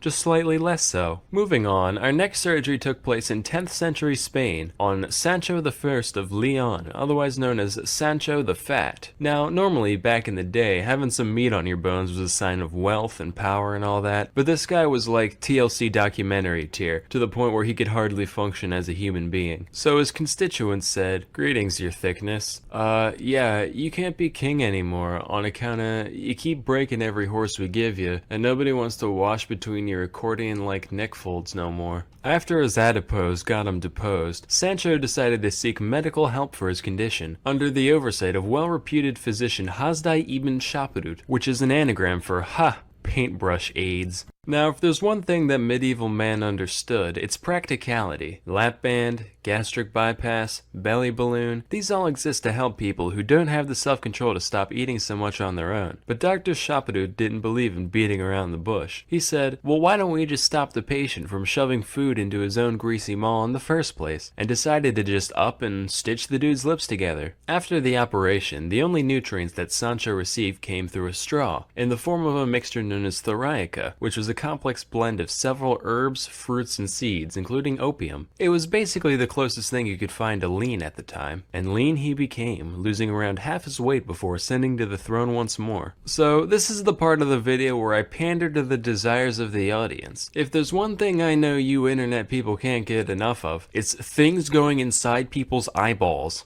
Let's talk about cataract surgery. The art of dealing with people's clouded lenses has been around for millennia, believe it or not. That Susruta guy from earlier actually talked about the most common procedure for cataracts for most of civilized history, which is known as the couching method. Couching is done by taking a sharp object like a needle or a thorn, and ever so gently stabbing their eye hole at weird angles until the lens moves out of the way. No lasers, no sedatives, no paralytics, just a rusty old pin and some elbow grease, the way God intended. The majority of the time, this operation didn't work, usually just damaging the already blind eye irreparably. Shocker, right? And even if it did go as planned, you still, didn't have a lens in your eye, so you essentially went from, I can't tell if I'm dead or not, to, ah yes, it is quite yellow out today.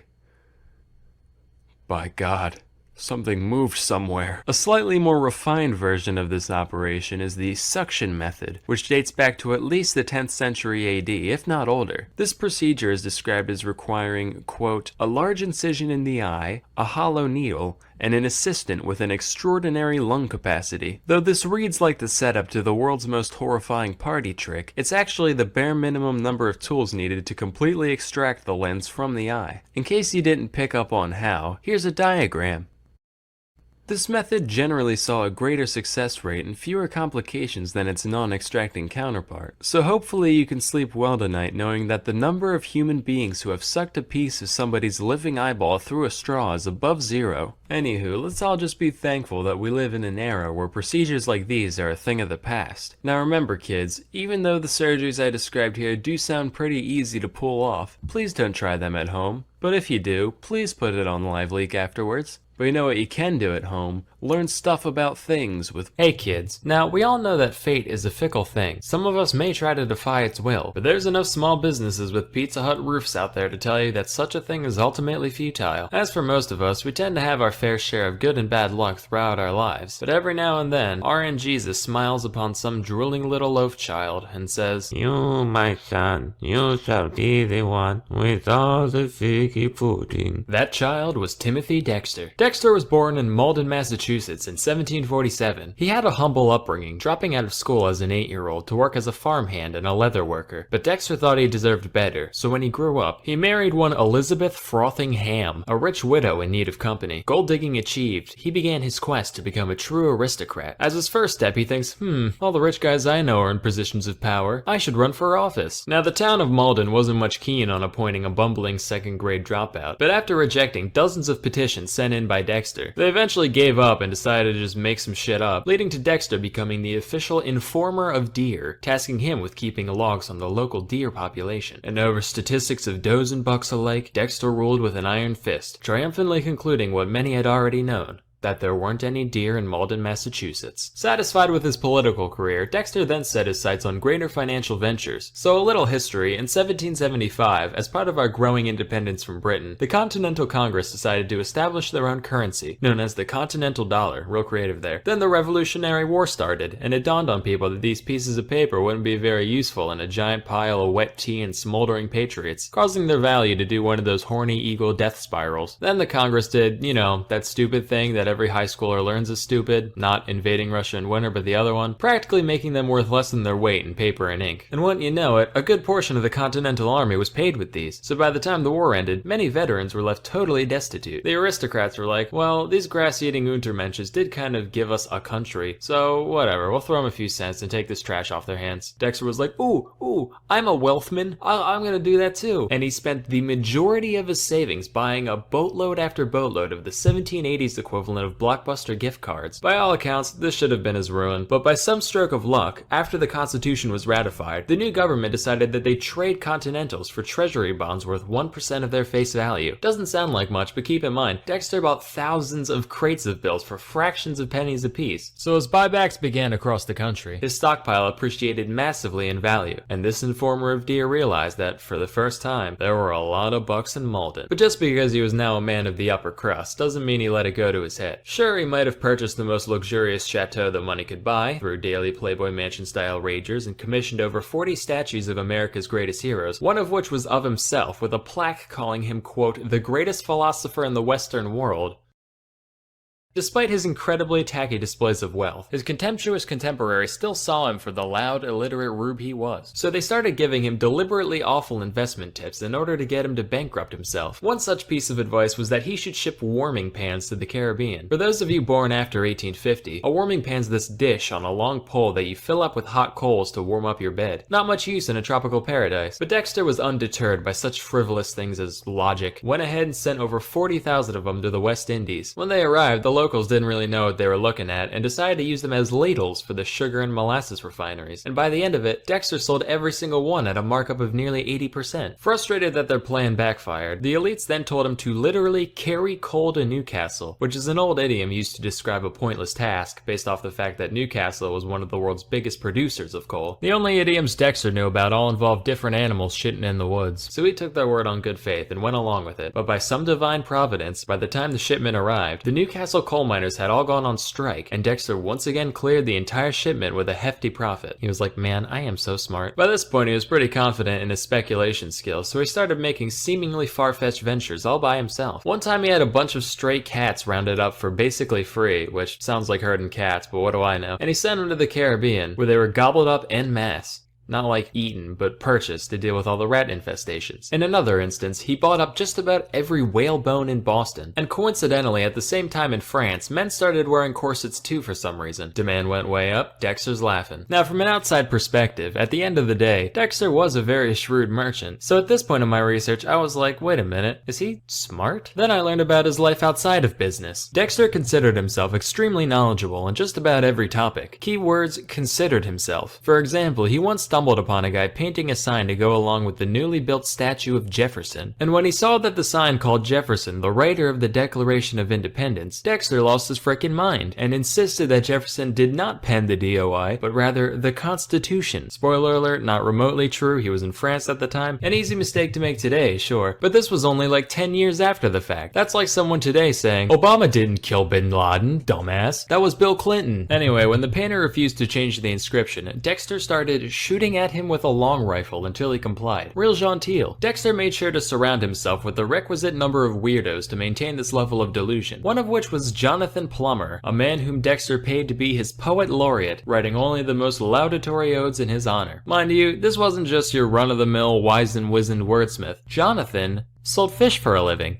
And porn. He just kind of went along with the whole thing for the pocket change. Besides his entourage, Dexter occasionally spent time with the total geeds known as his family. He had 2 children, whom the New England Historical Society describes as a half-mad drunk and a completely mad drunk, respectively. And he couldn't stand his wife on account of her perceived constant nagging, to the point where he would tell guests he was unmarried and that he just had a ghost in his house. Just like, oh yeah, that's a sea hag. You know, mansion built on some old Indian shipwreck or something. Timmy, please, I'm cold and my hands are rheumatic. Find it in your heart to light the fireplace for me. Yeah, plenty of that in hell, you banshee bitch. One day, in a massive stroke of ego, Dexter decided to fake his own death, complete with a lavish funeral service just to see who would show up. Lucky for him, about 3,000 people from all walks of life turned up. Though initially staying out of sight, he soon noticed that his wife wasn't crying. So in response, he jumped out and started hitting her upside the head with a cane in front of everybody. But as his true mortality grew closer, Dexter knew he needed a legacy and decided to pen his memoirs titled A Pickle for the Knowing Ones, which was basically just 20 pages of unhinged ranting about politics, religion, his wife, and whatever else came to mind. No punctuation, random capitalization, the most amazing spelling I've ever seen. Here's some excerpts. George Washington.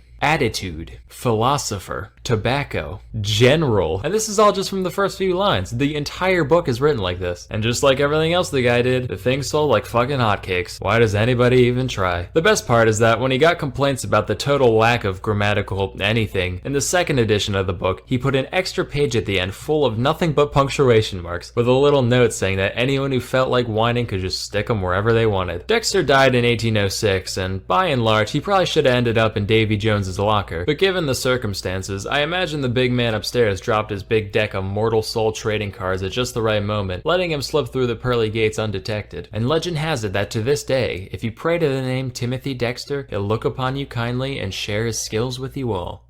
Wait a minute. Share? Skill?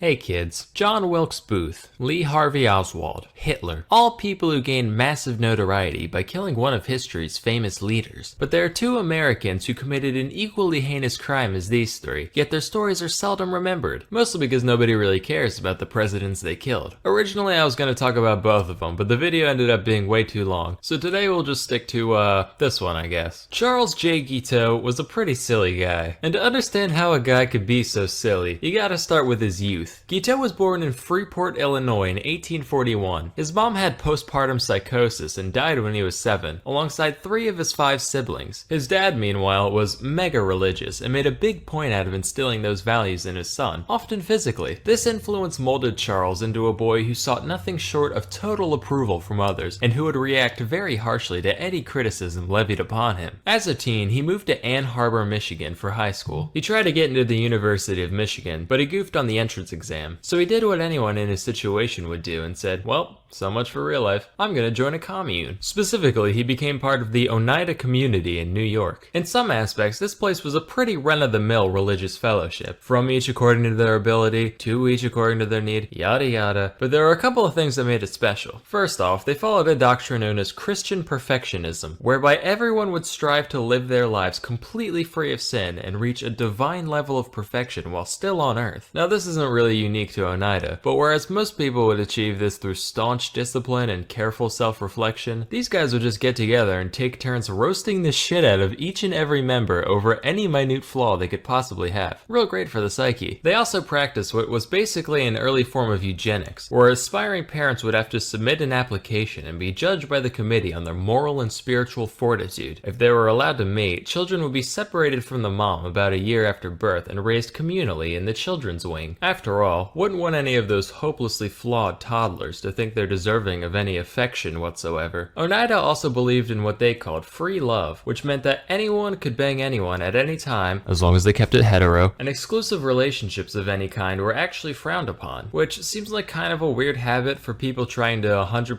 FC this whole Christianity thing, but whatever. But wait, you're saying, how can you have selective breeding at the same time as extremely unselective breeding? Aha! See, that's where male continence comes in. Under this rule, a pair could go at it for as long as they wanted, with the caveat that the dude's not allowed to nut, pull out or otherwise. That way, it's not a sin. After all, as the Bible says, if the dick don't spit, you must acquit. Paradoxically, no such rule existed for the women. In fact, not only did the commune believe in female orgasms, they actually prioritized them, which is like unheard of in the 19th century. They'd even have the middle-aged women of the society train the teen boys in the art of holding in the old pelvic sneeze. That way, there wouldn't be any chance of conception in case the guy goofs up his first few tries. So anyway, young Gito joins this whole thing, and endured countless blows to his massive yet fragile ego, thinking he's at least gonna get a piece of this communal action. Except, the criticism towards him wasn't just a formality like it was for others. Everyone there genuinely fucking hated him, on account of the fact that he was a raving neurotic narcissist. He never caught a single piece of this allegedly free love, and after a while, they all started calling him Charles Get Out in the hopes that he'd leave. This is real. And after 5 long years of this abuse, Guiteau finally got the hint and moved to New Jersey. He tried starting a newspaper themed around the Oneida religion called the Daily Theocrat, except nobody cared, so that failed. He went back to Oneida and tried to sue the place in order to get back pay for all his voluntary unpaid labor while living there, but apparently I'm mad butthurt isn't a valid reason for prosecution, so that went nowhere. Finally he said, well, when your devotion to God has failed you, there's only one path in life left. Time to become a lawyer. He managed to pass an examination to gain admission to the Illinois bar, and subsequently joined a law firm in Chicago at the age of 27, where he met his soon-to-be wife, one Annie Bunn. Of course, Guiteau never really got to be a lawyer. He only argued in one actual court case. Most of his time was spent doing bill collection for random clients. This job gave him insight into how debtors think and operate, which allowed him to turn into quite the con man, dodging bills whenever and wherever he saw the opportunity. Even on the job, he'd frequently charge exorbitant contingency fees after the fact, upwards of 75%. And sometimes he'd just keep it all and completely ghost his clients. After all, what are they gonna do? Send another bill collector? Well, it turns out they did, so Guiteau and his wife fled to New York. Here he ditched law and started getting into politics. Specifically, he wrote and delivered a speech in favor of Horace Greeley, the 1872 Democratic presidential candidate. And he somehow got it in his head that if Greeley won, his campaign would be so greatly indebted to him that they'd fulfill his desires to be the Minister of Chile, as though a total rando like him could just, name a job and it would be his. In reality, the speech was an incoherent mess heard by next to no one, and Greeley lost by a landslide. As the years passed, Annie got real sick of living life on the run with a broke-ass bitch, and Charles was none too keen on her weighing him down either. But back in the day, you couldn't just divorce someone willy-nilly, you needed a valid reason for it. So Charles concocted the brilliant scheme of banging a prostitute and then having her testify in court. The plan worked, with the pair successfully divorcing in 1874, and the only downside was syphilis. Whoops. Guiteau started dabbling in theology again around this time. He published a book called The Truth, which was almost entirely plagiarized directly from John Noyes, the founder of the Oneida community. But despite being a man of God, Guiteau was still very much a two-time varmint, and moved frequently in the dead of night to keep collectors off his tail. His brother caught wind of this and wrote him a letter basically saying, hey, maybe you should pay your bills now and then so you can be, a functioning member of society. To which Charles replied, and I quote, find $7 enclosed. Stick it up your bunghole and wipe your nose on it, and that will remind you of the estimation in which you are held by Charles J. Guiteau. God damn. And to his own brother, the madman. Soon after he got arrested, bailed out by his sister, lived with her for a few months, attacked her with an axe,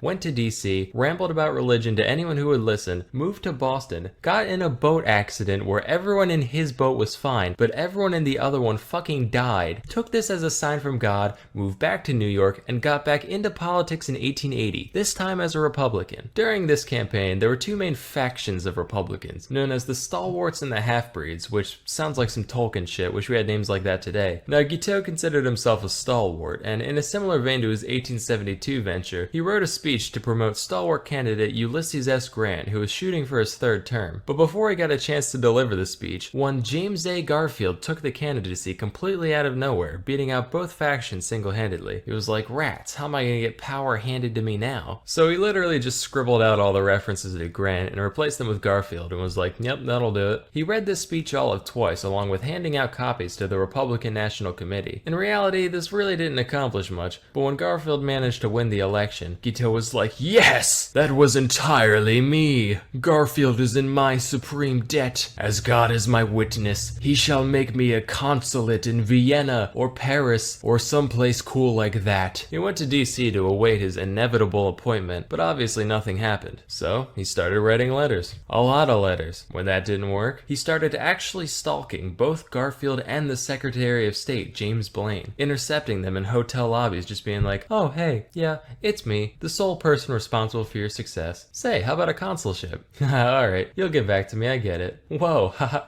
what a coincidence. Me again. How's that consulship coming? At first they simply ignored him, but eventually Blaine snapped, screaming, never speak to me again on the Paris consulship as long as you live. Damn you, Garfield!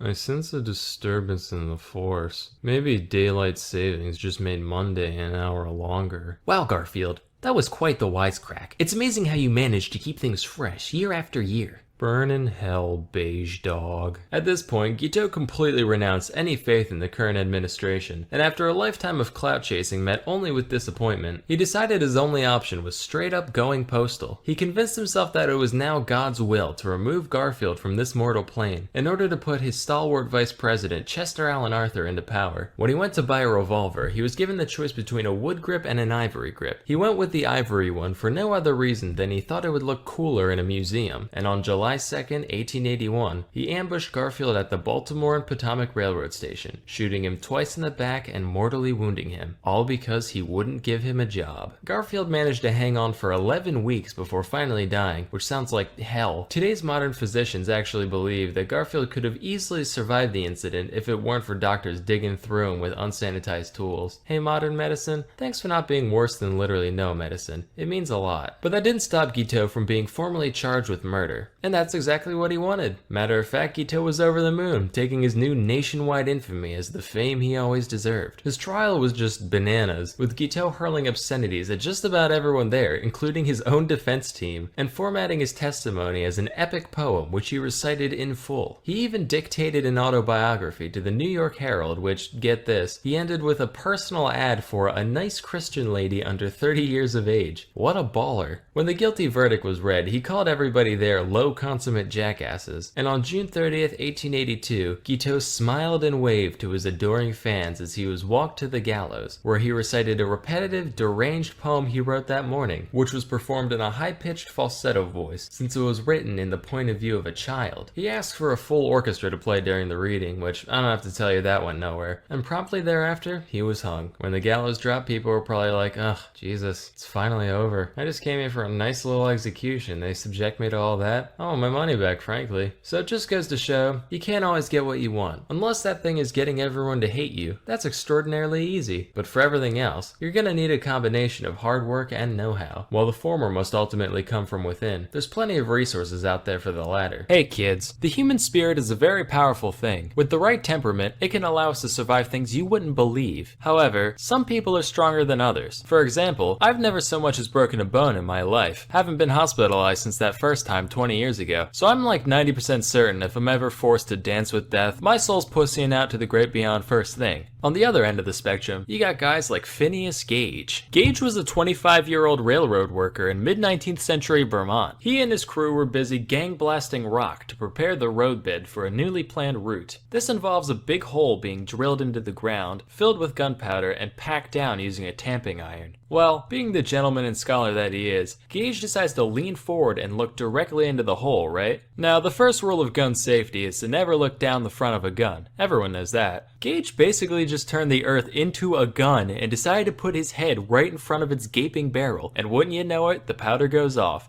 The tamping iron shoots up into his cheek, moseys right on through his frickin' brain, and goes soaring out the other side, landing 80 feet away, all smeared with blood and thought juice. Now by and large, Gage should have dropped dead immediately and been thrown into a ravine for his blatant disregard for OSHA regulations, and that would have been the end of it. But I guess Shiva Gautama Christ-chan, the one true god, decided Gage still had unfinished business down here on Shit Outta Luck 3, because after a few minutes of twitching on the ground, he got up, looked around, and thought, well, now's a good time as any for my yearly checkup. According to the doctor he went to, while Gage was retelling the story of what happened, he suddenly started vomiting all over the place, the effort of which, and I quote, pushed out about half a teacup full of the brain, which fell upon the floor. He didn't say what they did with it after. I'm picturing his dog just running over and immediately scarfing it down, then being plagued with the memories of a human railroad worker for the rest of his life. In the months following, Gage made a near complete recovery, physically anyway. He did lose a bit of his mind, which caused him to lose his mind a bit. Whereas Gage was once an upstanding, hardworking citizen, his untimely brain blast transformed him into an angry, incoherent drunkard, mumbling, quote, the grossest profanity whenever he deemed fit, and showing little to no regard for human life whatsoever. Naturally, he was fired from his job at the railroad, so Gage ended up wandering the earth, earning money any way he could. For a while, he hung out at Barnum's American Museum in New York City, basically making an exhibit of himself, standing there with a tamping iron like, hi, this went through my brain.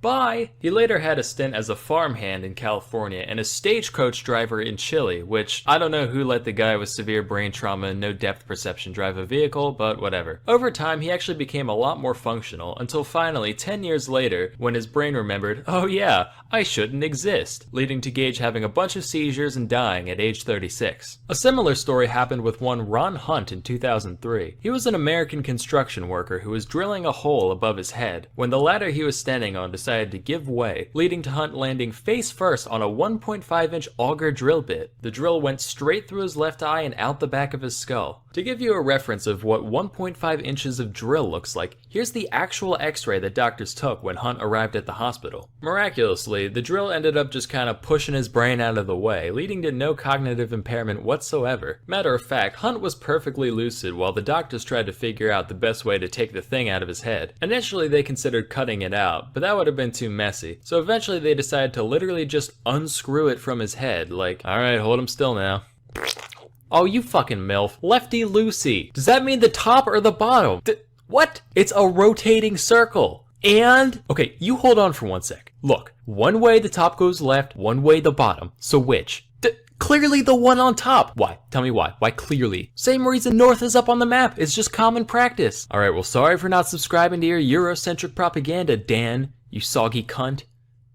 Anyway, what were we doing? If you think Hunt was just a little too lucky with his incident, don't worry. According to Snopes, he was self-employed and didn't have insurance, so while the accident didn't ruin his life, you can sleep easy knowing that hundreds of thousands of dollars of medical bills and rehabilitation costs probably did. Our next tale revolves around Greg Rasmussen, a British-born animal conservationist who was studying wildlife in Zimbabwe. One day, he got reports of a highly endangered rhino being spotted in the area, so Greg took to the skies in a single-passenger plane to track the beast. Fate was looking down at Greg that day, and after a moment, it said, "No, rhino must die." And a huge gust of wind came out of nowhere, sending Greg into a tailspin, crash landing right in the middle of the untamed African bush. When Greg woke up, he found that his legs looked like used up tubes of toothpaste, so he was essentially trapped right where he was. Arguably worse than that was the fact that Greg was dehydrated before he even took off, hoping to get water at his destination. And just when things looked like they couldn't get any worse, they got worse. A group of elephants showed up and started harassing and straight up stampeding at Greg. With no other option, he starts banging on the wreckage as hard as he could. The elephants went, "Ha!" and decided to leave him alone. He was also approached by a pack of hyenas and actual lionesses on the hunt. But fortunately, animals are all morons, so the same trick worked on them too. Greg spent an entire day and night pinned under the wreckage, fighting off wildlife, severe dehydration, and extreme temperatures before finally being rescued the next morning. Incredibly, after over 100 operations, doctors managed to get Greggy's leggies up and running again. Although he was now 3 inches shorter, which is probably for the best, because now they can just stick the keys to the plane on top of the fridge so he never has another incident like this again. So moral of the story, us humans are resilient creatures who will do anything in our power to survive. And just as Greg Rasmussen banged on his destroyed plane to ward off predators in Zimbabwe, you should bang on your keyboard right now to ward off predators online. Hey kids, guess what?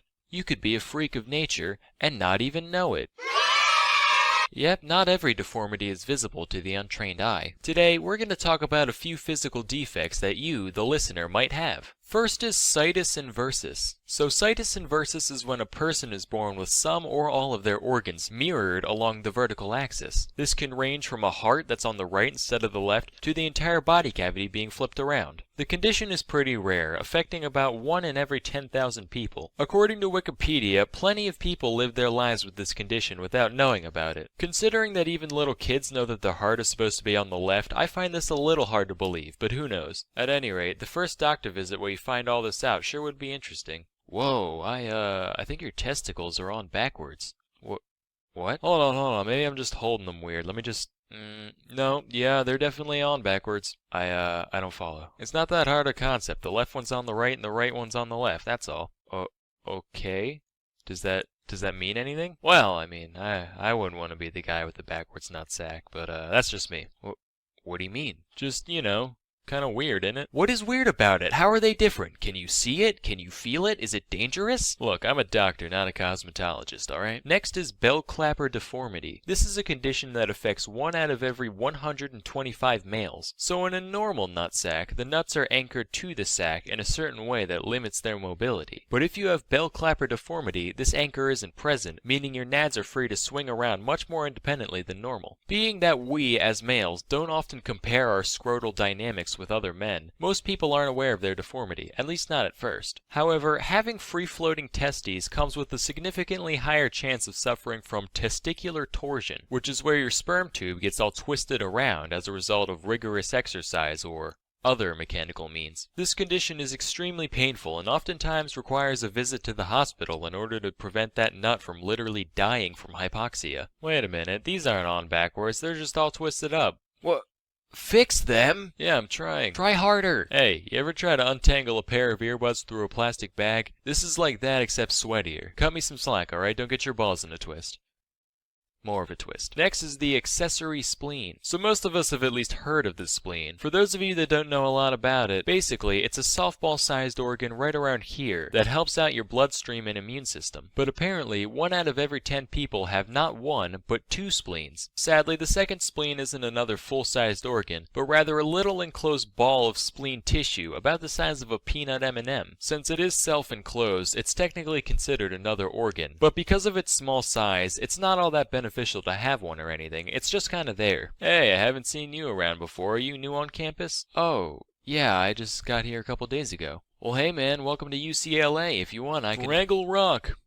What is that? It's a good show! Oh, that's Toby. He's my accessory. Do you listen to The Offspring? Is it talking to me? Do you listen to The Offspring? Well, I mean, I used to when I was younger, not so much nowadays. Well, you're gonna go far, kid. I'm gonna go now. Do you think he got the reference? Yeah, Toby, I'm sure he did.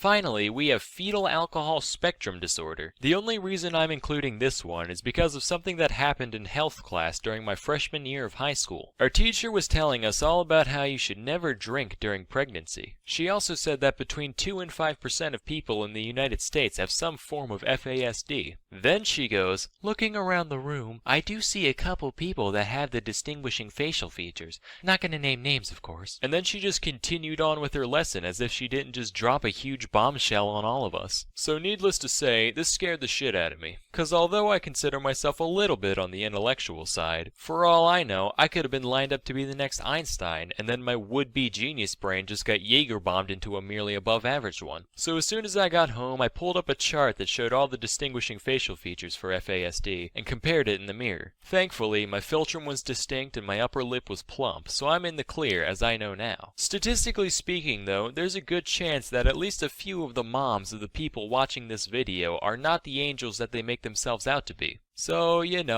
food for thought.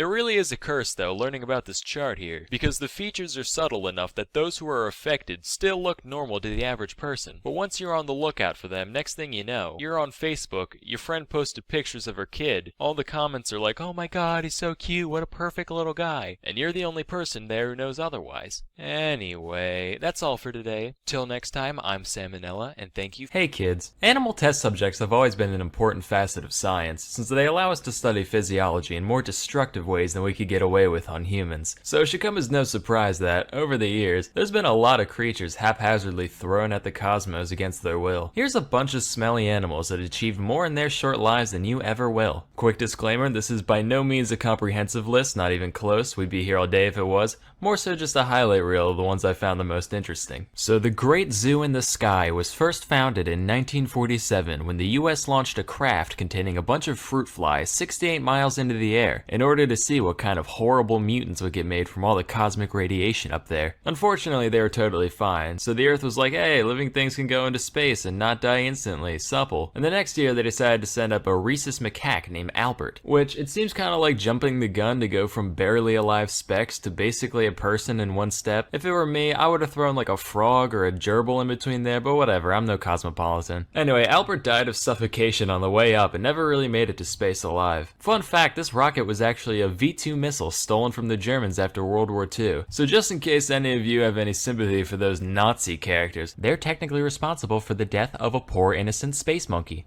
Pretty condemning if you ask me. But I guess the US felt pretty bad about it, so they decided to deal with their grief by naming the next monkey Albert 2. Pretty unhealthy coping mechanism according to my shrink, but she also thinks Punk is dead, so what does she know? This Albert actually made it into space alive through a grand effort incorporating all the incredible cutting-edge technology that the atomic era had to offer. And after all that, they goofed on the parachute, so Albert 2 turned into a fine red mist on impact, which just goes to prove the age-old adage: you can lead a monkey to space, but you can't make him land. There were a few more Alberts after this. Albert 3 fucking exploded. Albert 4 made it up, but he had another tissue paper parachute what don't work for heck, so he's out. Albert 5, yet again, bad chute, liquefied on impact, until finally, in 1951, on Albert number 6, they figured out how to make a big blanket that consistently makes you not immediately die when you fall from the sky, and the monkey was recovered alive from the capsule, alongside his 11 mouse roommates.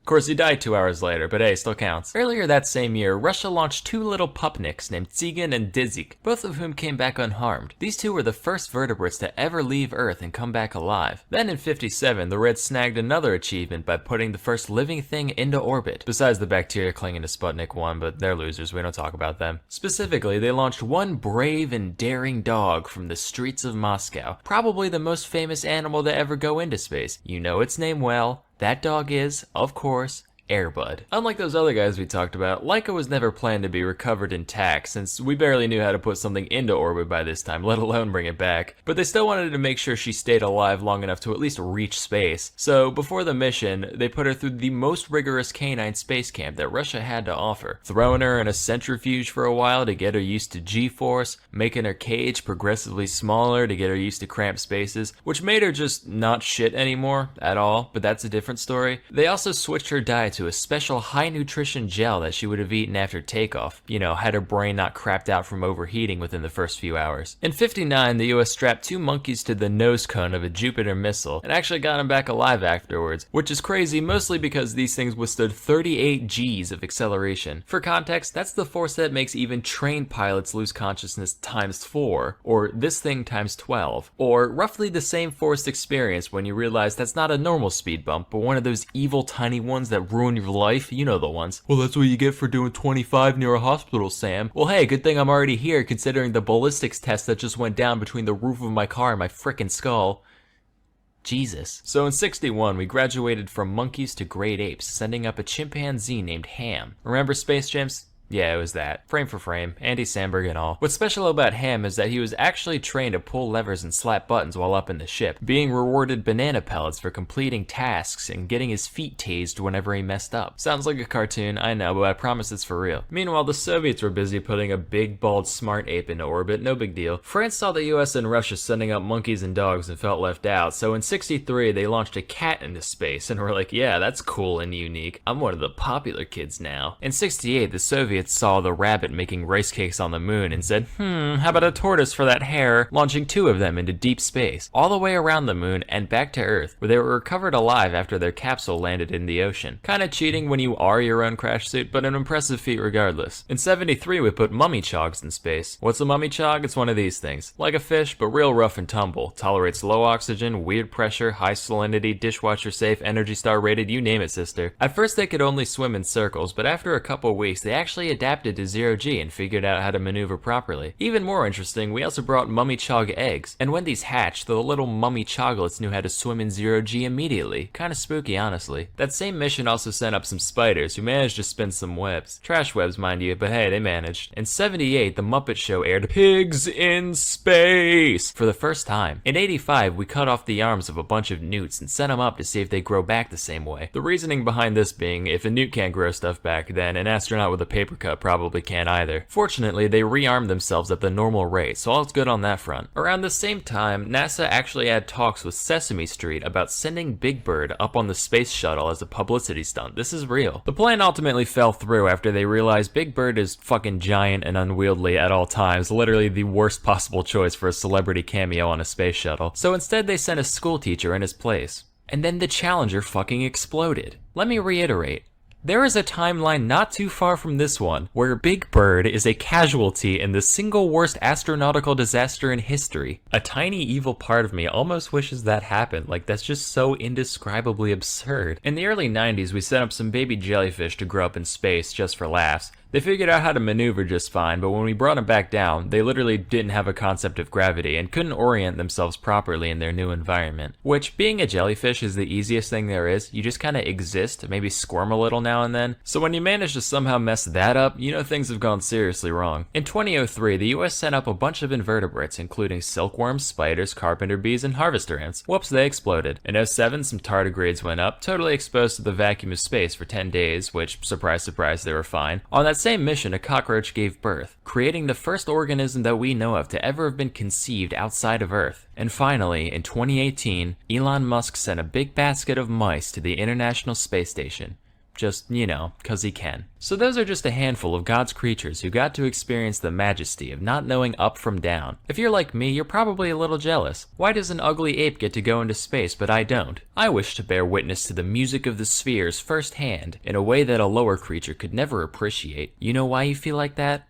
Because you're a nerd. Hey kids, let's talk about babies for a second. Now I think we can all agree, generally, babies suck at most things, either literally or figuratively. They have almost no life skills whatsoever. However, as it turns out, babies do actually have some traits that make them superior to adults in certain isolated aspects. In this video, I'm going to tell you guys about a few. First is the baby's non-drowning reflex. If babies under the age of 6 months are put underwater, they'll instinctively hold their breath. Additionally, their heartbeat begins to slow down as soon as they're submerged, which allows them to use much less oxygen and, as a result, stay alive much longer than the average person. As we all know, babies get themselves into bad situations all the time. Soon as your back is turned, they're off trying to lick another socket or whatever. So this reflex probably evolved from back in the day, right? Mom's off picking berries, baby wanders off, ends up in the middle of a lake, and somehow this whole reflex thing gives the village more time to, you know, go get a raft and fish them out. Next is a baby's grip. They're able to support their entire body weight with just one hand, which is more than a lot of adults can do. Of course, it's kind of cheating because they only weigh as much as a baby, but it's still kind of impressive. This trait is shared by apes, whose babies instinctively cling on to the backs of their mothers. So that way, if she gets a little courageous swinging from branch to branch, the baby doesn't just go flying. Anyway, because of this, it's speculated that babies actually got their firm grasp from our ape ancestors millions of years ago. And it's only a bit later in life when your genetics go, oh yeah, legs neat, and ditch the whole grabby thing. Next, babies are also very seductive. Not in the sense of like strutting around in thigh highs, making dudes' eyes bulge. Not that seductive, but just in the sense of, hey, I like looking at this thing. We should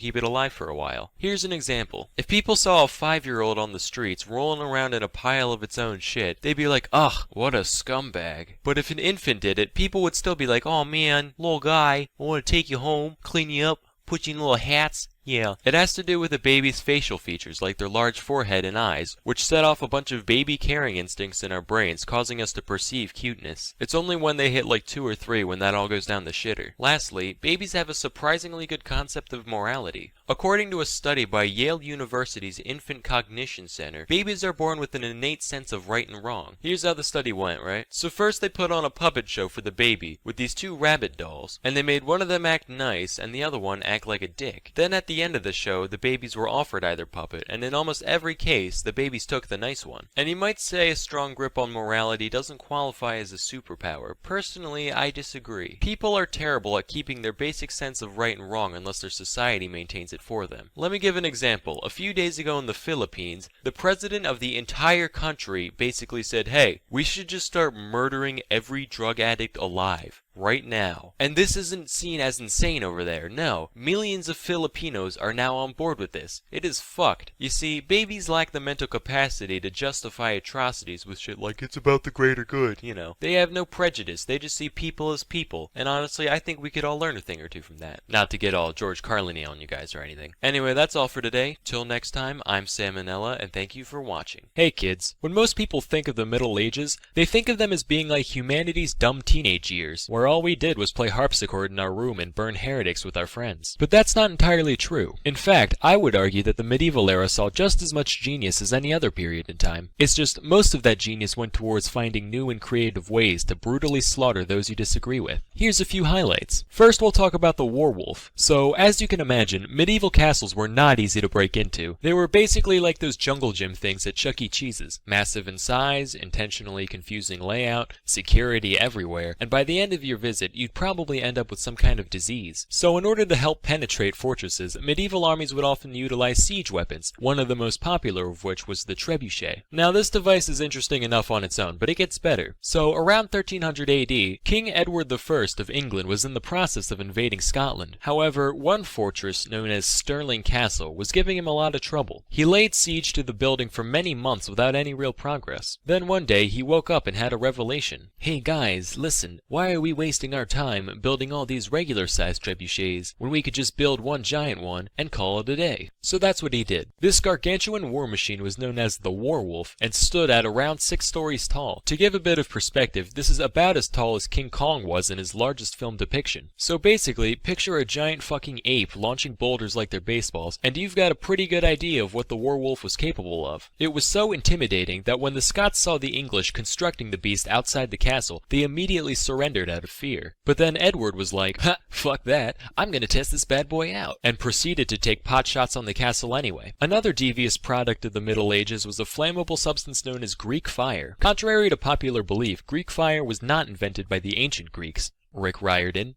you lying prick. It was actually invented in the 7th century AD by the Byzantines, who happened to inhabit Greece at the time. Historians still don't know exactly what it was made of, but they do know that it acted a lot like napalm, sticking to ships, sticking to people, even floating and continuing to burn on the surface of the water. The Byzantines also had these siphon-like tubes that they'd put on the front of their boats to pour Greek fire on the enemy, kinda like makeshift flamethrowers.